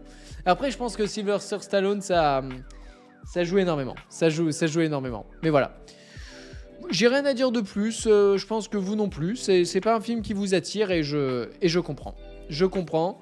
Je vais prendre tout de suite vos notes, 4 votants, c'est pas énorme. C'est pas énorme, c'est que le film ne vous a pas attiré tant que ça. Moi, je vais lui mettre un 3 parce que vraiment, je m'en souviens pas beaucoup. Hop, allez, devinez la note, les amis. Devinez tout de suite. C'est un tout pile. Je vous le dis, c'est un tout pile. Oh là là, je vous le dis, c'est un tout pile, les amis. Le premier était sympa, mais pas fifou non plus. Un peu décevant par rapport à Scream notamment. Mais bon, il était sympa pour son cast. Freddy, Sarah, Jennifer. Et je sais même plus si j'ai vu le 2. J'ai un doute, nous dit Nakayomi. Ben, c'est qu'il reste pas dans les annales. Si je peux dire. Si je peux me permettre. Et c'est Cheerleader avec un 4, voilà, évidemment. Évidemment, 4 pour ce Souviens-toi l'été dernier 2. C'est pas terrible. C'est pas terrible. C'est pas la meilleure note de la soirée. Star Trek. On va passer très vite sur Star Trek, c'est simple. Moi, je vais faire très simple. Star Trek, j'en ai vu aucun, si ce n'est les 3 derniers là. Les 3 derniers, donc Star Trek de J.J. Abrams, sa suite Into Darkness et le dernier No Limit de Justin Lin, que j'ai pas trouvé foufou, voilà. Si vous l'avez vu, mettez-moi une note pour ce Star Trek, mais j'ai même pas lancé les notes. Voilà, je le lance, mais un petit peu avec beaucoup de désespoir, quoi, parce que vraiment, je pense qu'on n'est pas nombreux à avoir vu tous ces Star Trek. Pas pris. Bon, et ben regardez, on finit, on met un petit NA. Oh là, 10 pour toi. Non, pour de vrai, en sac. Ah, pour la blague. Ah oui, je me disais bien, putain. 6 pour Pocahontas. Eh ben, écoute, je mets NA parce que pas assez de notation. Mais 6, ça veut dire que il t'a pas déplu, du coup, ce Star Trek Pocahontas. C'est qu'il t'a pas déplu. Mais je sais que Star Trek, il y en a énormément des films. Il y en a énormément. Donc c'est pour ça que voilà, il y a Premier Contact, il y a Nemesis. Bref, il y a trop de Star Trek. Voilà. Ça aurait été drôle que Star Trek ait la meilleure note. Mais vous savez que moi, ça fait partie des sagas que j'ai jamais vues, à part les 3 derniers, j'ai jamais vu de Star Trek. Vraiment. Tout à fait, c'est pas le meilleur, mais il est dans la moyenne. Et ben, merci beaucoup, Pocahontas. Merci, parce que voilà, moi, c'est un film que je connais pas assez. Enfin, c'est même une saga que je ne connais pas assez. Et voir que donc, du coup, 6, c'est plutôt quand même bonne. Enfin, c'est pas mal, quoi. Donc, ça donne. Premier Contact, c'était bien. Bah voilà, ça donne envie. Bah voilà, vous me donnez envie, les amis. Bonsoir, Poki Esper. Bonsoir à toi. Bonsoir. Bon, écoutez, on va passer à un autre star. Mais pas Star Trek. Star Wars, les amis. La menace fantôme. Avec Jar Jar. Putain. Allez, c'est parti. Je lance la notation. C'est parti, let's go. Star Wars épisode 1. La menace fantôme.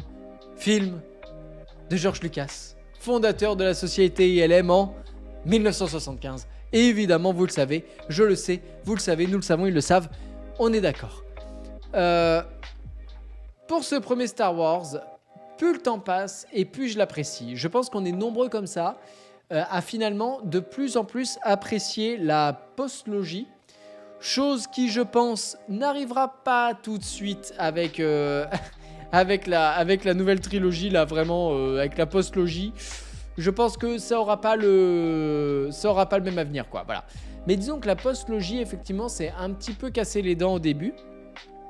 Mais je trouve que la menace fantôme est vraiment pas mal. Moi, j'aime plutôt bien. Je trouve qu'il y a... Même Jar Jar me dérange pas tant que ça, finalement. Un peu, mais pas tant que ça. je trouve qu'il y a pas mal d'univers. Il y a évidemment la course de pod. Alors ça, c'est... Moi, j'avais même le jeu. J'avais un jeu sponsorisé par la vache qui rit. Oh putain, faut que je le retrouve. Faut que je le retrouve, les amis. Attendez, faut que je le retrouve. Est-ce que je vais le retrouver? Star Wars 1, vache qui rit. Je vous jure que c'est vrai. Est-ce qu'on va le retrouver? Oh putain, il est là. Oh, je l'ai. Oh là là, mais c'est pas des conneries. Il y a vraiment du coup un Star Wars épisode 1 sponsorisé par la vache qui rit, les amis. Regardez-moi ça, je l'avais. Alors attendez, je me mets là. J'avais ceci, voilà. Et en fait, c'était une petite course de pods. Et donc, c'était la fameuse course, quoi. Et en fait, je sais pas pourquoi, il y avait ce logo de la vache qui rit quand le jeu débutait. Et c'était le seul jeu Star Wars que j'ai eu. Voilà. Donc, c'est pour la petite histoire, quoi. Franchement, c'est un souvenir, ça m'est remonté, mais d'un coup, quoi. Mais d'un coup. Et ben voilà, j'aurais pas cru le retrouver. Et pourtant, j'ai tapé Star Wars vache qui rit. Et le voilà avec le petit logo vache qui rit qui va bien. Oh là là, mais c'est incroyable, les amis. Je vous lis tout de suite. Tac. J'en étais où? La petite termite qui s'est réveillée déjà. Oh là là, tu es revenu. Bienvenue parmi nous, la petite termite. Bienvenue parmi nous. Allez, je vous lis tout de suite. Béranger. Pour moi, La Menace Fantôme est le film de science-fiction le plus sous-estimé de la saga. Certes, Jar Jar est raté et parfois le rythme est un peu lent, mais le film propose bien plus entre la course de pod, le duel final, toutes les intrigues politiques. Ouais, en fait, c'est ça, Béranger. T'as tout résumé. Moi, je suis complètement d'accord avec tout ça. Je trouve qu'il y a plein d'intrigues secondaires. Je trouve que l'arrivée d'Anakin petit, moi, j'aime beaucoup. La course de pod, elle est vraiment pas mal. Même si j'ai tendance à estimer pour le coup que la course de pod est un tout petit peu surestimée, je trouve que c'est pas... Pour moi, c'est pas la chose la plus incroyable du film, quoi. Enfin, je veux dire, elle est bien, elle est très bien. Mais c'est pas non plus exceptionnel, quoi. Enfin, je veux dire... regardez Mad Max Fury Road en termes d'action, en termes de course-poursuite, enfin voilà quoi, bref. Mais c'est pas mal quand même. Mais moi, c'est surtout le méchant. C'est surtout le Dark Maul, quoi. Franchement, Dark Maul est incroyable. Il est incroyable. Et pour vous dire à quel point je l'adore, j'ai pas trop aimé Han Solo, enfin Solo Star Wars Story. Mais rien que pour cette scène post-générique avec Dark Maul, pour finalement rien en faire, hein, évidemment, vu que c'est Disney. Mais rien que pour ça, j'ai été heureux d'aller voir le film au cinéma. Voilà. Je continue de vous lire, les amis. Oui, pardon, prélogie, pas postlogie. Il y a la prélogie, donc c'est celle-là qui, pour moi, va être revalorisée, qui est de plus en plus d'ailleurs revalorisée. Et la postlogie qui... Attends. Tu me fais confondre, là, cheerleader. Je suis perdu. Bref, 1, 2, 3, j'aime bien. 4, 5, 6, fantastique. 7, 8, 9... Bonsoir Cosidonia, bonsoir. Bonsoir à toi. Elite qui nous dit: c'est un film de mon enfance, les effets spéciaux sont cool, la course de pods est trop cool, Dark Maul est classe, enfin bref, il est trop cool et m'a fait découvrir l'univers et aimer Star Wars. Et merci beaucoup Elite pour ton avis. Béranger qui dit ah oui, Qui-Gon, c'est vrai qu'il y a Qui-Gon, c'est vrai. Liam Neeson en Qui-Gon, franchement incroyable. Dark Maul, bien que sous-exploité, ça je suis d'accord. Sous-exploité, mais le peu qu'il est là, c'est quand même incroyable. Palpatine déjà pas mal ambigu dans ce film. Obi-Wan est pas mal au second plan. Par contre, en termes d'acting, je trouve que seul 3 petits points de Nielsen, donc sûrement Liam Neeson, je pense, sort du lot. Merci Béranger, merci beaucoup. Nakayomi, quand la postlogie est sortie, un copain m'a emmené voir l'épisode 7. Alors je m'étais refait la première trilogie. Il m'a dit que la prélogie était pas inutile à voir, donc je n'ai jamais vu la prélogie, mais j'avoue ne pas être un grand fan de Star Wars en vrai. Voilà pour mon avis très utile. Mais merci beaucoup, ça m'a fait lire, voilà, ça me fait travailler mon français, mon parler. Voilà, merci beaucoup. Mon phrasé, voilà, c'est ce que j'ai cherché comme mot. Robin, j'ai découvert la saga Star Wars avec ce premier volet en VHS que j'ai poncé et j'ai beaucoup d'affection. Visuellement, c'est une vraie réussite. La course de pod est incroyable. Les scènes de combat sont folles, surtout le combat final. John Williams, évidemment, la musique de John Williams sort la meilleure BO de la saga avec Duel of the Fates. Je sais pas comment ça se dit, d'accord. C'est de l'anglais, ok. lors de ce combat. Et oui, Jar Jar Binks c'est lourd, mais à partir du moment où tu sais qu'il est écrit comme ça, le reste passe. Vossian, le petit est mignon, on voit ses auditions et il était en concurrence avec un autre gamin vraiment hyper doué et en vrai meilleur acteur, mais George Lucas a préféré l'acteur que l'on connaît car il faisait plus pur. Et ben merci Vossian, merci beaucoup. Donovitz, j'ai adoré gamin, détesté vers 20 ans et maintenant je l'apprécie sans atteindre le niveau de mon enfance. Le duel Maul vs Qui-Gon et Obi-Wan restera toujours dans ma mémoire, donc je dirais quand même un bon 7. Et ben merci beaucoup. Robin, l'intrigue politique fonctionne vu qu'elle pose les bases entre République et l'Empire. Carrément. Béranger, 80 ans pour George Lucas aujourd'hui. D'ailleurs, il a dit que Kenobi était un des projets préférés de Disney. Moi, j'ai un petit peu peur depuis que Disney a repris. Je trouve que, à part la saison 1 et 2 de Mandalorian et Rogue One, le film Rogue One qui est pour moi l'un des meilleurs Star Wars, tout le reste, depuis que Disney a repris, c'est au mieux regardable, au pire complètement à chier. Vraiment, je trouve que depuis que Disney a repris, c'est vraiment pitoyable. C'est vraiment des fois même pitoyable. Vraiment, je comprends pas comment est-ce qu'on peut avoir autant de mecs et madame, mec évidemment. Comment est-ce qu'on peut avoir autant de personnes douées dans ce monde, autant de personnes qui aiment l'univers Star Wars, autant de bons réalisateurs et faire des merdes comme ça, je comprends même pas comment c'est possible. Oui, Andor, c'est vrai. Andor, j'ai bien aimé aussi. C'est vrai, carrément Andor même. Mais le reste, Obi-Wan, c'était de la chiotte. Oh là là, Obi-Wan.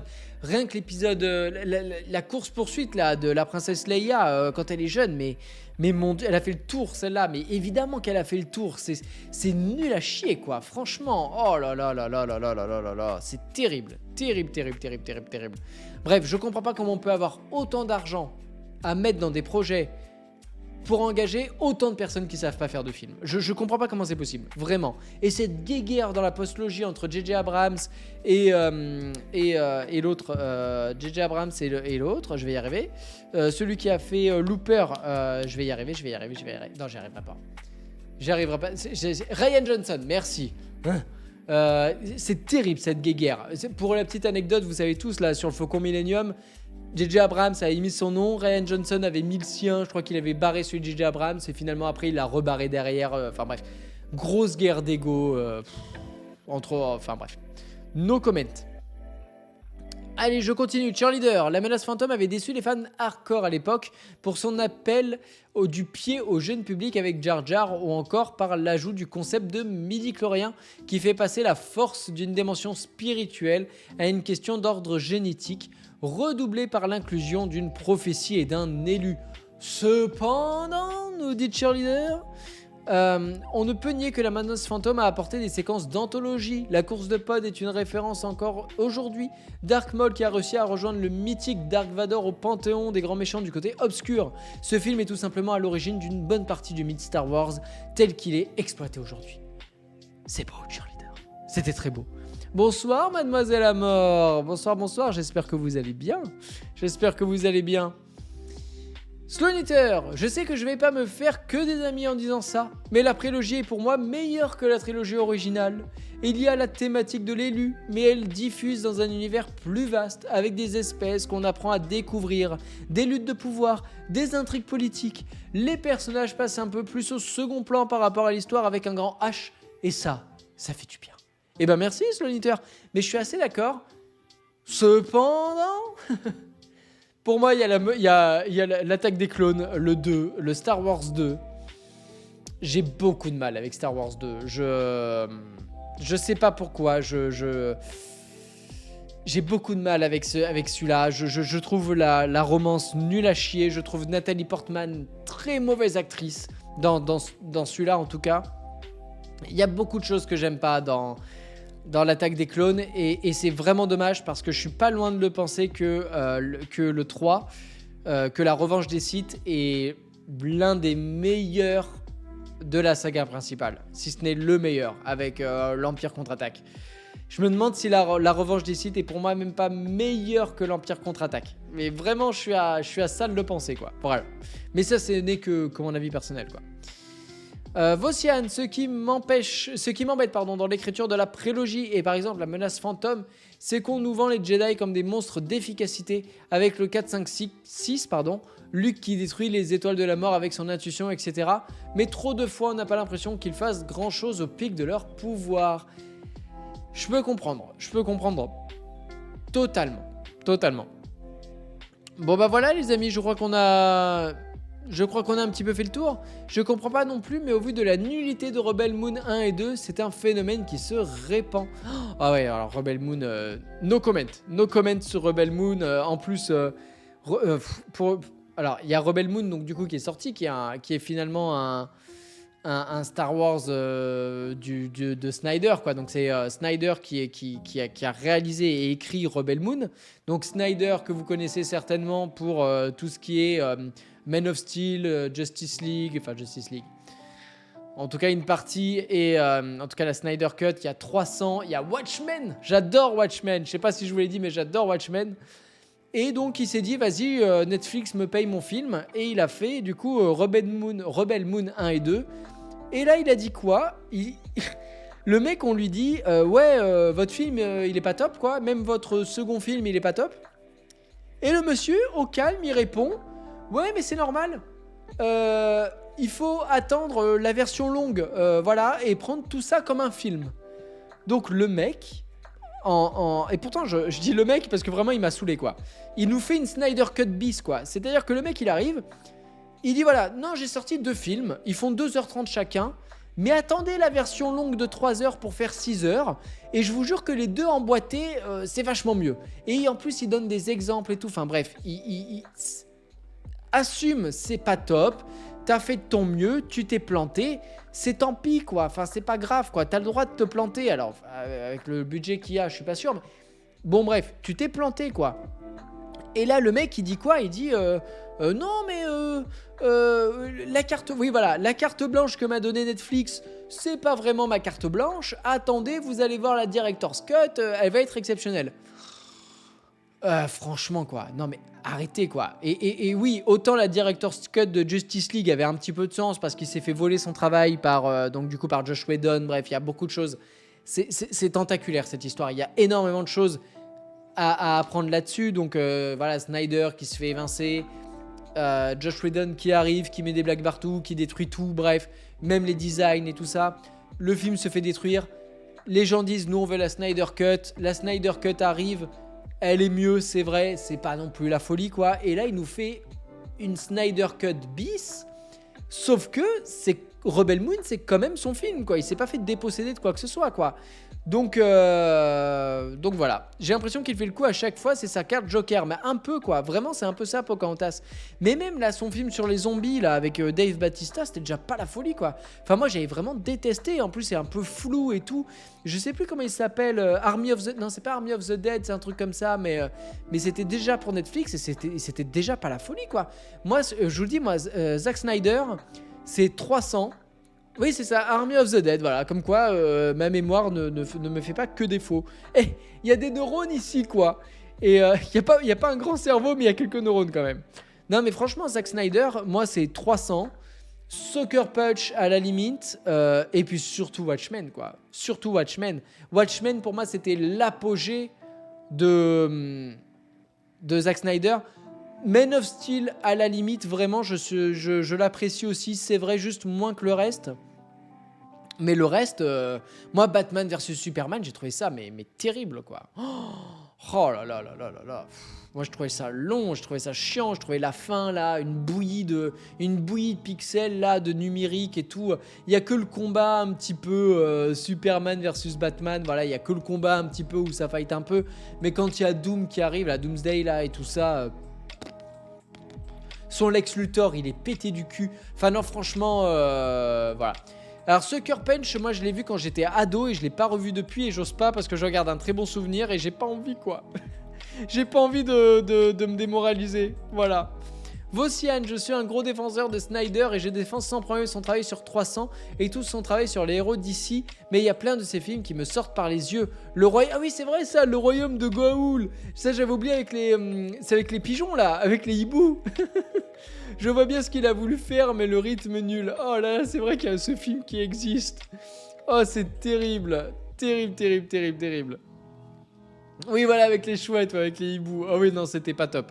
Et d'ailleurs, il me semble que ceux qui ont fait l'animation, c'est le même studio qui est chargé de l'animation de la grande aventure Lego. Voilà, si on veut boucler la boucle. Voilà, il me semble que c'est le même studio, voilà, qui ont fait les Animal Logic, voilà, de mémoire.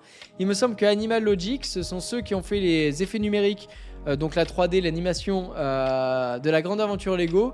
Et ils ont aussi fait du coup le royaume de Goa'uld. À pas confondre avec les Goa'uld, c'est pas la même chose, c'est pas la même saga les amis. Hein. Le royaume du Goa'uld, c'est pas pareil, c'est pas pareil. C'est avec Tic et tout ça, c'est pas la même chose. Donc voilà, vous voyez, donc, il y a trop de fois où il se laisse emporter par ce qu'il veut, épique, mais à trop vouloir iconiser, on finit par devenir sa propre caricature. Mais c'est clairement ce qui lui est arrivé. Watchmen, c'était le juste milieu, c'était vraiment le juste milieu, il arrivait vraiment à iconiser le hibou, Rorschach, enfin bref, tout était trop bien dans Watchmen, vraiment. Et moi depuis Watchmen, j'ai un peu du mal, vraiment, j'ai un tout petit peu du mal, vraiment. Batman vs Superman, j'ai pas trop aimé. Man of Steel à la limite si, j'avais bien aimé, mais pareil, Man of Steel, j'aime bien, mais ça finit dans une bouillie dégueulasse d'effets numériques. Où tout Metropolis se fait défoncer, il y a tout qui détruit, il y a tout qui casse. Et autant dans Batman vs Superman, il nous rappelle un petit peu pourquoi et l'impact que ça peut avoir sur les gens. Autant dans Man of Steel, on s'en fout quoi. Et c'est ça que j'ai pas trop aimé. Voilà. Par contre, je sais pas si je vous l'ai dit, mais tu fais bien de me le relancer, Nakayomi. Mais j'adore Watchmen. Oh là là là là. Ouais, vraiment, regardez Watchmen. On a fait une sélection là-dessus. D'ailleurs, la sélection, il faudra bientôt qu'on la fasse aussi. Je sais plus quel film on avait fait, mais il faudra qu'on la refasse. Et ben, dans 3 semaines. Voilà. Dans 3 ou 4 semaines, on l'a fait. Promis. On a trop de choses à faire ensemble. Mais voilà. Bah moi je crois que j'ai beaucoup parlé quand même, non? Alors les amis, à votre avis, combien? Alors attendez, je prends du coup là, tac. Merci beaucoup d'avoir voté, merci aux 15 votants, merci infiniment. Quelle note, à votre avis, pour ce Star Wars épisode 1, la menace fantôme? À votre avis, les amis, 7,6, c'est pas ça, c'est plus bas les amis, c'est plus bas. On a dévié de Star Wars à Snyder, et ça c'est beau. Et c'est vrai, mais moi j'adore quand on dévie, moi j'adore ça, quand on part d'un point A, qu'on veut aller à un point B, mais qu'on passe par toutes les autres lettres de l'alphabet, moi j'adore ça. J'adore. Comme Charlize Theron, Dior, j'adore. Voilà. Toujours pas la bonne réponse les amis, non toujours pas, 7,2 presque. C'est pas 7,2 Donovitz, mais presque, vous êtes pas loin, vous êtes vraiment pas loin. 7,3, mais non Béranger, mais non, oh là là, c'est terrible les amis, allez, en Zach, je te le donne en Zach, c'est un 7,1, c'est pour toi, c'est cadeau, n'hésitez pas à arrondir, hein. 7,1, ça fonctionne, pas besoin de mettre 7,15, hein. Vous embêtez pas pour ça, merci beaucoup aux 15 votants, merci infiniment.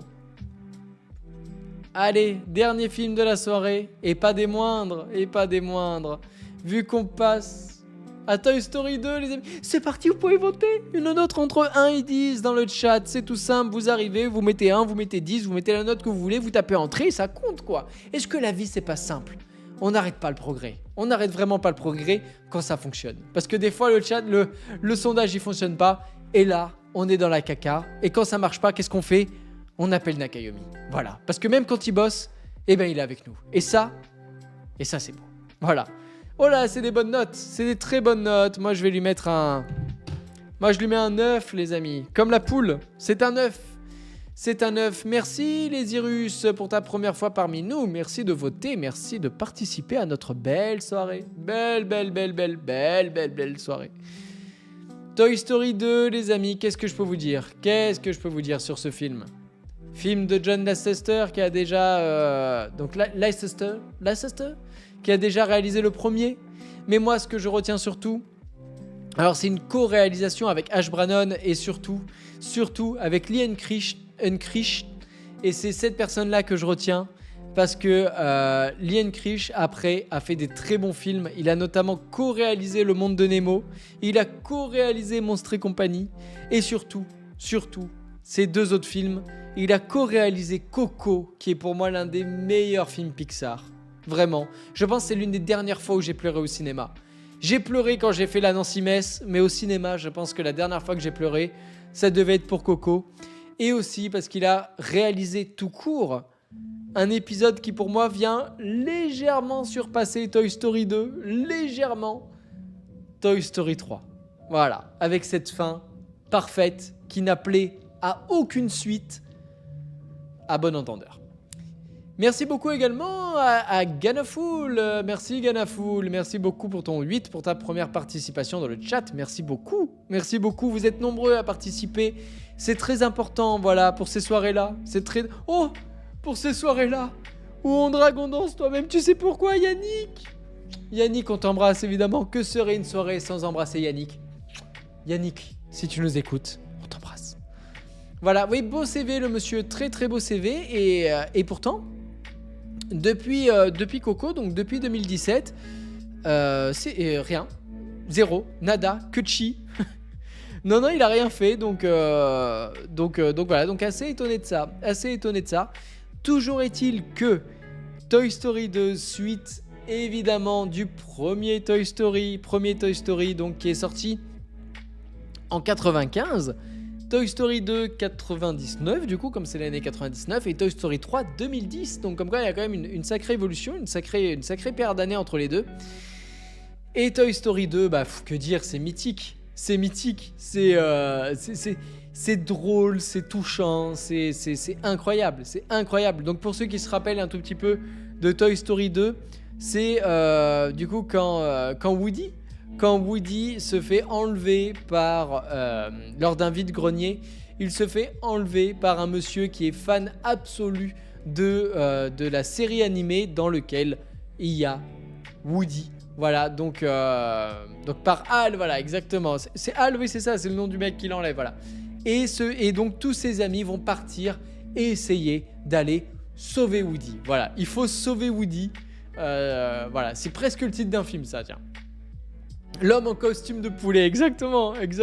C'est exactement ça, donc c'est Hal. Et voilà, il y a des scènes marquantes au possible. Moi, la scène vraiment marquante, c'est la scène de l'autoroute. Cette scène, enfin de la route tout court d'ailleurs. Cette scène-là, c'est des barres de rire à chaque fois. Vraiment, c'est une scène qui est très très drôle. C'est quand les jouets se mettent dans des plots et qui traversent la route et créent un accident monstrueux. Et à la fin, ils enlèvent leur plot et disent bon bah ça s'est bien passé, alors qu'ils ont créé un accident de fou. Levé, baissé, voilà exactement. Mais avant ça, en plus, il y a Rex qui voit la route comme ça. Et ils arrivent devant la route et là, il y a un long silence. Et tout le monde se dit oh putain, pour sauver Woody, on va devoir traverser la route, quoi. Et là, il y a Rex qui regarde la route et dit bon bah, tant pis. Et il s'en va. Mais c'est trop drôle, mais c'est incroyable. La scène dans le centre commercial avec les Barbie et tout, c'est monstrueux. En plus, c'est plein de rêves parce qu'évidemment, quand il y a cette scène où ils roulent en voiture dans le centre commercial et qu'il y a encore Rex qui leur court après, et il y a cette vue dans le rétro qui est une rêve évidemment à Jurassic Park. Bref, c'est incroyable. Merci ASR, merci beaucoup pour ton Prime, c'est ton premier en plus, bienvenue parmi nous, bienvenue à toi et merci pour ton Prime, merci infiniment, merci beaucoup. Donc voilà, je parle beaucoup, mais là je vais vous lire. Robin, mon opus préféré de la saga. Jessie, oh là là, Jessie est cool, pile poil est cool, la séquence de réparation du bras de Woody est magnifique. Incroyable séquence, incroyable. La scène dans la ville avec les plots triangles apporte un poil de suspense et le début dans l'espace avec Buzz et Zurg est épique, mais carrément. Et en plus, la scène avec le double Buzz, du coup, il y a le double Buzz, enfin bref, non mais il y a trop de choses dans ce Toy Story 2. Et en plus, c'est très bien filmé, c'est très bien réalisé, l'animation est superbe. Il y a des idées de plans, notamment lors de la scène de réparation, qui sont incroyables. Enfin, bref, super quoi, super. Alors, attends. Je continue de vous lire. Cheerleader, Toy Story 2, le film le plus apprécié de la saga, me semble-t-il. J'aime bien le fait qu'ils inversent un peu le schéma du premier, avec un Woody plongé dans un univers de rêve tournant autour de sa licence, là où Buzz prend énormément de distance avec le sien, en rencontrant sa version Deluxe ou encore sa Némésis, avec une certaine dérision. Pourtant, je m'en souviens assez mal, il faudrait que je le revoie sans doute. Je veux pas spoil, mais aussi le fait que Hal, du coup, soit le grand méchant. Et en fait, non, il y a un petit twist, en fait. Bref, moi j'adore.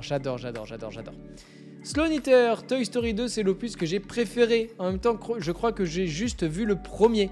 Mais j'aime bien l'histoire, les jouets qui partent à la recherche de Woody, l'introduction de Jessie, l'histoire de fond entre Zurg et Buzz, les petites apparitions des Barbie et des Martiens aussi, et les chansons.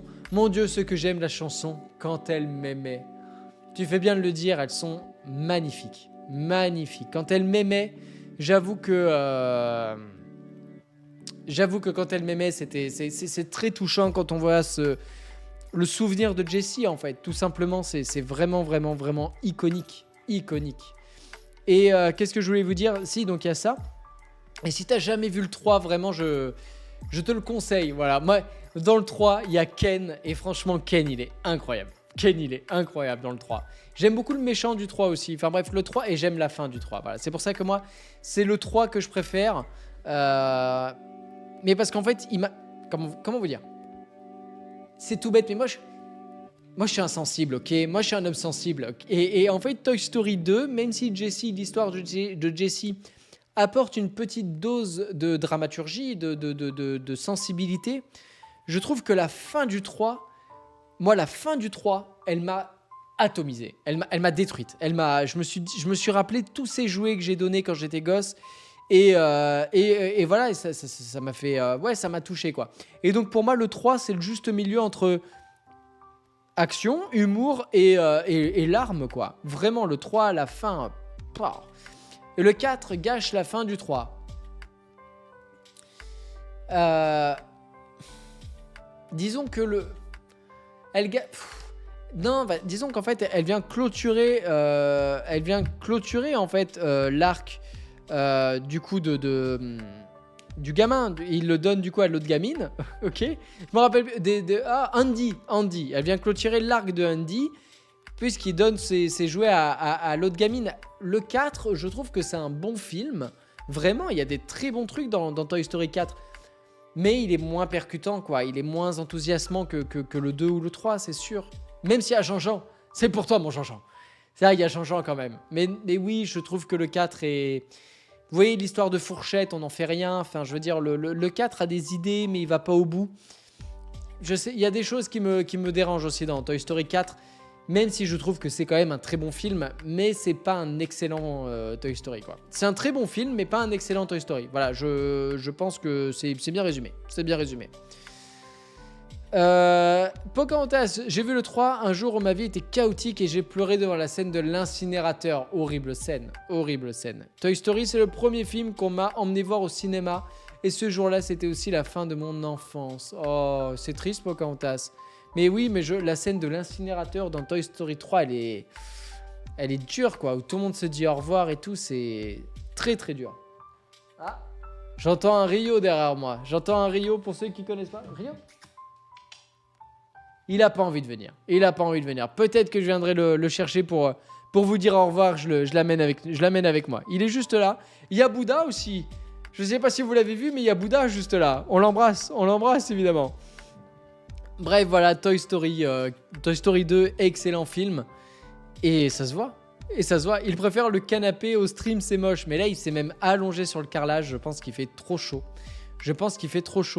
Merci à tous les votants. Oh là là, c'est une très bonne note. Déjà, merci, vous êtes 18 à avoir participé. Merci beaucoup.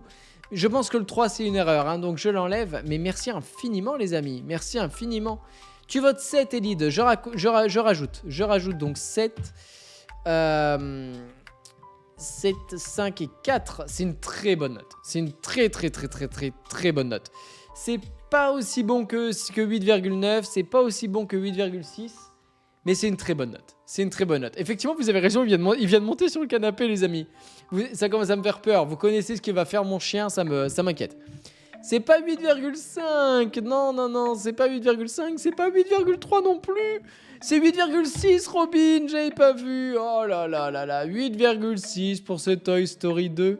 Meilleur film de la soirée, les amis. Meilleur film de la soirée, largement. Largement devant La Menace Fantôme à égalité avec Fantasia. Ah non, Le Roi Lion 2, j'avais pas vu. Oh là là là là là là là là. Donc Toy Story 2 suivi par Le Roi Lion 2 et enfin, en bas du podium, une égalité, Fantasia 2000 et Star Wars épisode 1, La Menace Fantôme. Des bonnes notes ce soir, c'est vrai ce que vous dites, il y a eu des bonnes notes, mais on n'a pas eu de très mauvaises suites finalement en 1999. Je dirais même qu'on a eu des très bonnes suites. C'était une belle année, une belle année en termes de suites. C'était l'année 62. Oh là là, trop de culture musicale ou quoi? Non mais vraiment une belle année, voilà. Moi je monte le film Toy Story 3 à mes neveux et j'arrête juste avant la fin de l'incinérateur parce qu'il est temps d'aller manger en leur disant voilà c'est fini, c'est ce qui arrive à vous jouer. Quelle horreur, mais quelle horreur. Mais je savais que tu étais quelqu'un de comment dire, machiavélique. Voilà, c'est le mot. Et ben voilà les amis, je crois qu'on a fini, on a 17 minutes de retard. C'est vrai, 17 minutes de retard. Mais c'était une belle soirée, c'était encore une excellente soirée les amis, j'adore parce que là on a pu parler de cinéma le mardi. Demain 20h, je me recale parce que j'ai mal au cul. Je vous dis tout. Je vous jure, sur cette chaîne, je sais pas pourquoi j'ai mal au cul. Je vais me prendre un coussin, je pense, pour la prochaine fois. Je vous jure, au bout d'un moment, j'ai mal aux fesses, quoi. J'ai mal aux fesses, voilà. Donc demain, les amis, on se retrouve évidemment pour jouer à Resident Evil 2 avec Claire Redfield. Voilà, on commence avec Claire et j'espère revoir Monsieur X. Voilà, j'espère. J'ai beaucoup aimé Resident Evil 2 du coup avec Léon. J'ai beaucoup aimé tout l'arc narratif avec Léon, j'ai beaucoup aimé. Même si la fin dans le laboratoire un tout petit peu moins, mais bon bref, on va pas chipoter. Et j'espère vraiment voilà que cette partie avec Claire sera du même acabit. Voilà. Merci beaucoup encore pour cette belle soirée. Merci infiniment. Merci. Et merci encore pour vos messages. Voilà, merci Cheerleader. Merci beaucoup, ça fait plaisir. Est-ce qu'on n'irait pas soutenir quelqu'un? Allez, il y a qui? Eh ben, monstre de Twitch. Allez, on va aller voir. Ou le rap en mieux. Vous choisissez. Monstre de Twitch ou le rap en mieux. Le rap en mieux, on l'a jamais fait. Donc on va aller voir mon ami, du rap en mieux. Alors attendez, comment est-ce qu'on fait déjà? Je fais _red, voilà, et là c'est le rap _ en mieux, voilà. Le raid a été créé. Oh là là là là là là là, mais quel génie, en tout bien tout honneur. Merci infiniment les amis pour cette belle soirée, vraiment j'étais très content de vous retrouver après 2 semaines, j'ai l'impression que ça fait une éternité qu'on s'est pas vu, voilà, donc ça me fait vraiment plaisir d'avoir fait ce live avec vous. Je vous souhaite une très bonne fin de soirée, vraiment merci d'avoir participé, merci pour vos subs, merci pour vos beats, vous avez été énormes, voilà. Fisher qui a failli m'avoir, mais non, c'est bien Jastraya, c'est bien Joshua qui a la plus grosse beat ce soir. Merci à vous, merci pour vos subs, merci pour votre participation et à demain. Et d'ici là, mais bien sûr les amis, d'ici là, qu'est-ce qu'on se fait? Mais des bisous. Mais évidemment qu'on se fait des bisous les amis, des bisous.